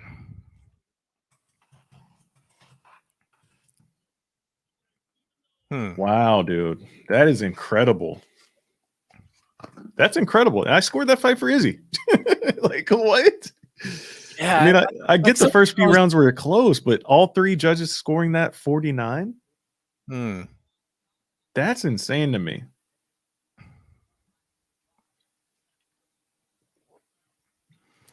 It's tricky because I think, and where I struggle to provide scores for a fight like this is it's so easy to get sucked into Izzy's style. It just looks good. It looks like he's doing good work. And I mean, he's landing, but Blachowicz doesn't look as good while doing it. 49-45 strange. I'd love to see what round they determine to be a 10-8.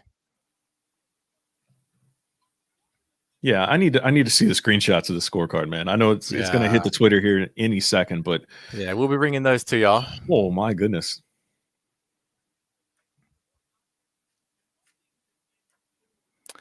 Bruce, how do you score that for Izzy? He was bitch slapped in the last 2 rounds. Well, first 3 rounds were really tight, and Izzy appeared to be pretty comfy in the striking on those ones. And with round by round 10-point must scoring, that's how you get to an easy decision. So Bruce, how you score it for Izzy is you score each round individually, and I scored the first 3 rounds 10-9s for Izzy, the last 2 rounds 10-9s for Jan Blachowicz, and that's how you still result in a Izzy win on a scorecard. Yeah. Yeah, I mean, that's the big difference between the scoring that we see. No, Bruce. So okay, so I was going to talk about. I saw this coming. No, it's not pride rules. Yeah, I was about to say this is the difference between round by round scoring and overall fight scoring that we've seen in Pride. We see it in one championship still to this day. Facts. It's round by round. Yeah, it is. It's round by round. But yeah, I mean, if we were going by Pride rules, obviously Jan Blachowicz wins the fight. But that's just not how it is. Let's see what Izzy has to say since he's on the mic right now. What?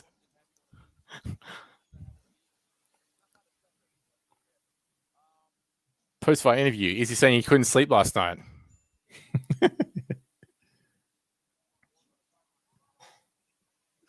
He's got the puncher's chance. Second, Bruce, on that one. That's hilarious.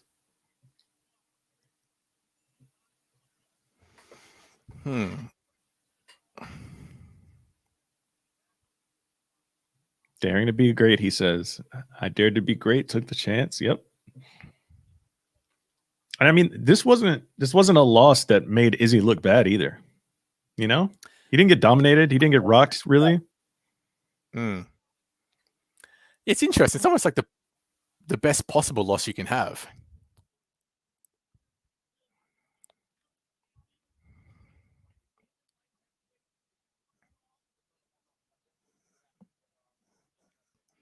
Izzy says he'll be back. He's heading back to 185 to rule that bitch.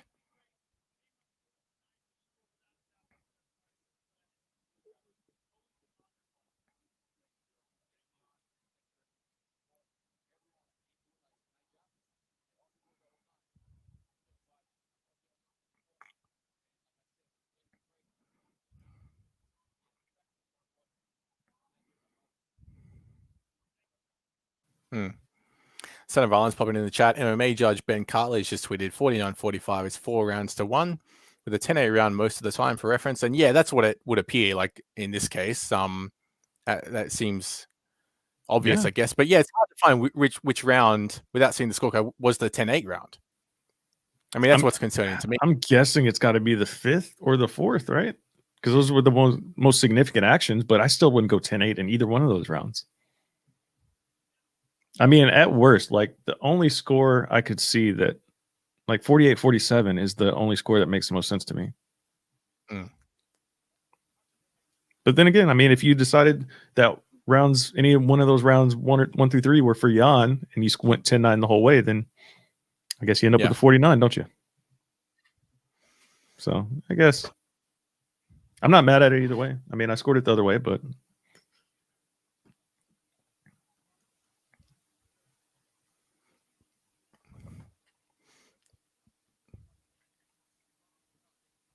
Blachowicz post-fight interview.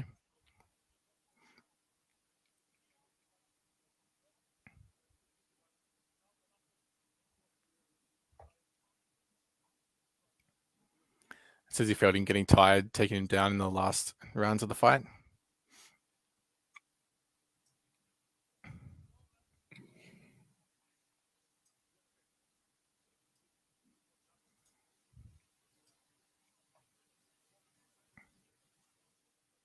Yeah. So this is the thing that people are still not going to give Jan credit for being light heavyweight champ, right? Because he hasn't beat a light heavyweight in a title defense yet. This was his first title defense, and he did it against a middleweight. So some people are still going to hold that against him, which I think is good for if it's going to be Glover next, I think that's good because Glover's going to potentially, underestimate what he can do in there. But I can't wait for that fight. That's going to be a hell of a matchup.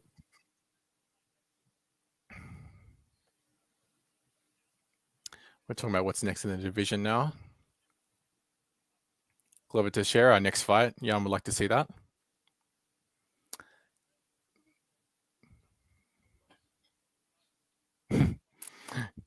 Great comments from Jan. He says Glover deserves the fight and he's not so young. He's running out of time.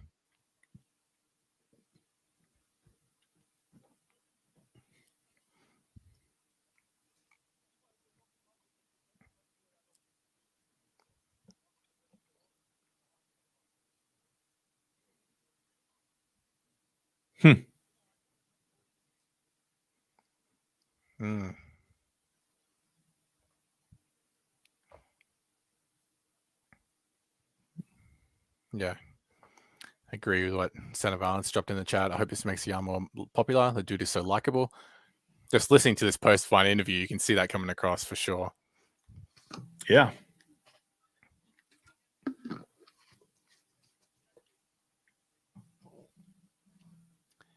Interesting. I mean, it wasn't the main card of finishes that we were looking for, really. I mean, the Sterling and Petr Yan finish, bit of a downer. That sucks. Nunes did her thing. And the main event, I don't know. I know it's just an interesting night of fights. It started off so strong. Main card still great. I really enjoyed it. But yeah, it wasn't. I don't know. It's tough to compare to the how would you say how everyone was talking about it in advance of the night. See, that's the thing, right? When a card starts off that hot, it's like you kind of, at least I think of it like when a card starts off that hot, I'm like, man, it's kind of an omen that the main card's going to be more of a letdown. But I still think these are fantastic fights. I'm happy with what we saw on the main card, for the most part, right? It wasn't like we didn't get all the finishes that we thought. Like, obviously, I thought Amanda Nunes was going to finish the fight, and she did exactly that, quicker than I expected. But I'm not mad at either other title fights, right? I mean, yeah, the result of the Sterling fight sucked because Petr Yan decided to be an absolute dummy. And Jan was on his way to winning that fight too. Well, at least according to two judges. Yeah, according to two judges, yeah. Wow. We'll run through some of the comments here quickly. Yeah, let's hit it.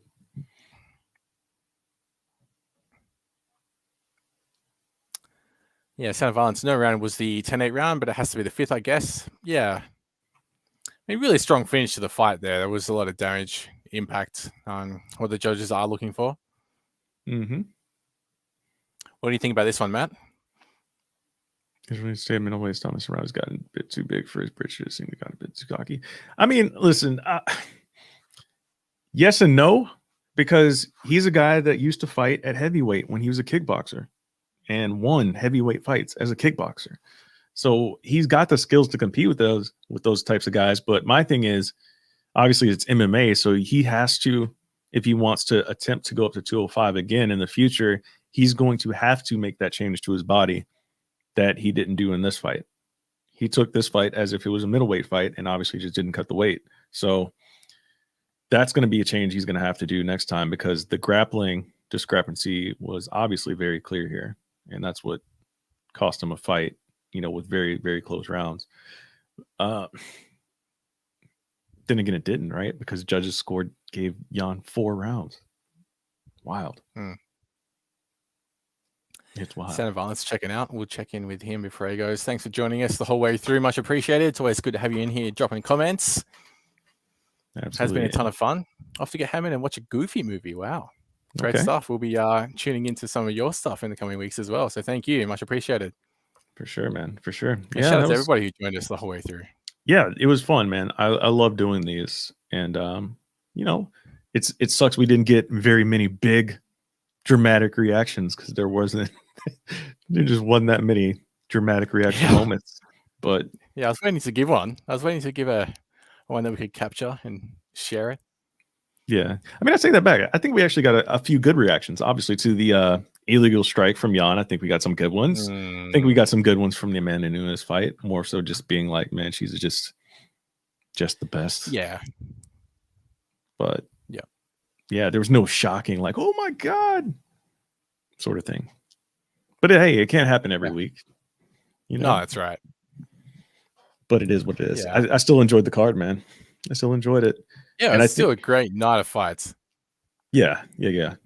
But I also think, you know, what partially sucks about this sort of thing is that 3 title fights on this card had representatives of 5 divisions.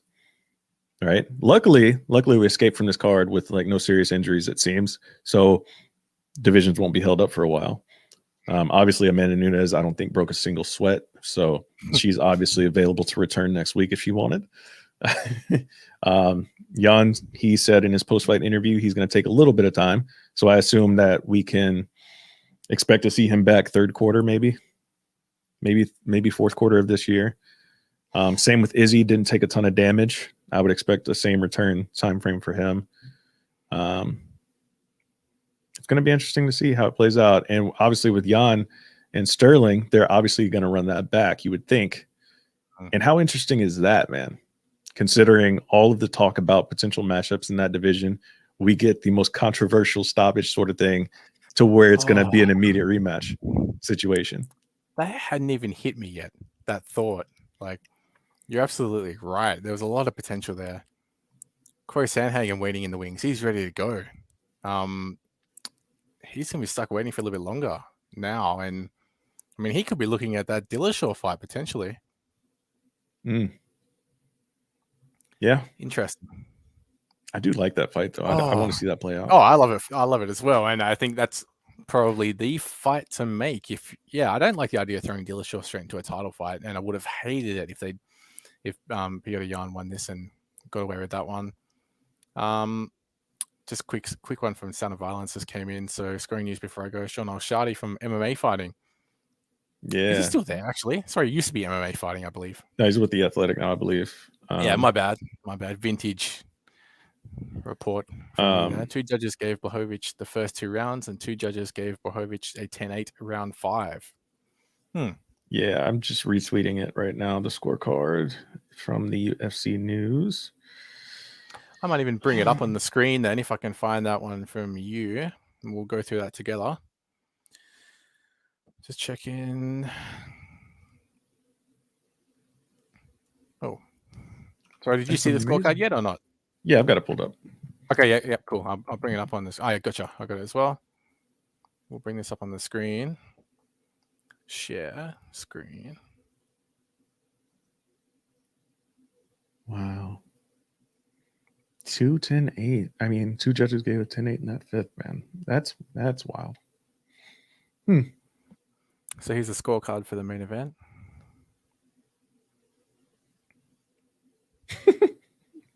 You don't know MMA, buddy, or you watch the fight. Hilarious. This fight was not as wide as the scores would lead you to believe. It really wasn't. You're right. Just seeing on like every scorecard, a consistent theme is that Israel Adesanya only won 1 round on every score and from each judge. So that's pretty interesting. Yeah. That's super interesting. And I mean, I guess it kind of goes back to that old adage of, you know, you got to take rounds off the champ. Like you got to clearly win rounds off the champion. So I don't know if the judge hate has that that, kind of though. inherent bias. Yeah, I hate that I too. hate it. I do Yeah, hate that. It can't be a thing. I don't want to believe that that's an actual thing. I mean, apparently it wasn't a thing in the Sterling fight. Well, I think Sterling kind of did we ever get that scorecard hit the wire? Let me see. Let's have a look at this one. I'll try and bring that up. Yeah, here it is. Just one moment. Yeah, I just retweeted it. Yep, bringing it up now. Interesting stuff here. Interesting stuff. There we go on the screen right now. Sterling the second round on all three. First round on one of them. Yeah, and even one judge gave the first for Aljo. So, Yeah, I mean, even that fight felt tight to those opening ones. Like Aljo just came out and was throwing so much volume. And I think, you know what? Honestly, I think part of the reaction to people saying, oh, it's crazy that Aljo was ahead. That first round was really close. Aljo was putting on the pressure. You know, he was putting out a lot of volume. That was a close first round. We were saying that in the moment. So obviously that's an either or round. Second round was clear, I think. Third round was clear. But in the middle of that fourth round, Jan was taking over. So people kind of had it in their mind that fourth round was already scored when it hadn't been scored yet. Yeah. So that reaction in hindsight is a little bit much. It's a little bit much. Yeah. No, I know exactly what you're saying there. Yeah, I mean, there's a lot to think about at all these different divisions, but yeah, we can run through the final comments and wrap things up here because we are still live on the Fight Companion that has now officially ended. Yeah, there's no more fights to companion with. You are right. Yeah, that's all right. It looks like an early finish for us as well, which is quite desirable. I know, right? It's like 12:39 in my time. Yeah, that's great. So, yeah, I'll let you wrap up from here, Matt. Okay, sure. Yeah, I appreciate everybody hanging out with us. All of the viewers that are still hearing us ramble on as this card has wrapped up UFC 259. If you haven't already, please hit that subscribe button, hit the like button as well. Click that bell for notifications. That way, throughout the week, when we drop videos, reaction videos to news and whatever have you, the Fight Business Podcast with Pat Auger, click that bell. You get notified when all that stuff hits the channel. And hang around with us for the next pay-per-view coming up because we will be live again. Hopefully, we'll have the full crew that time.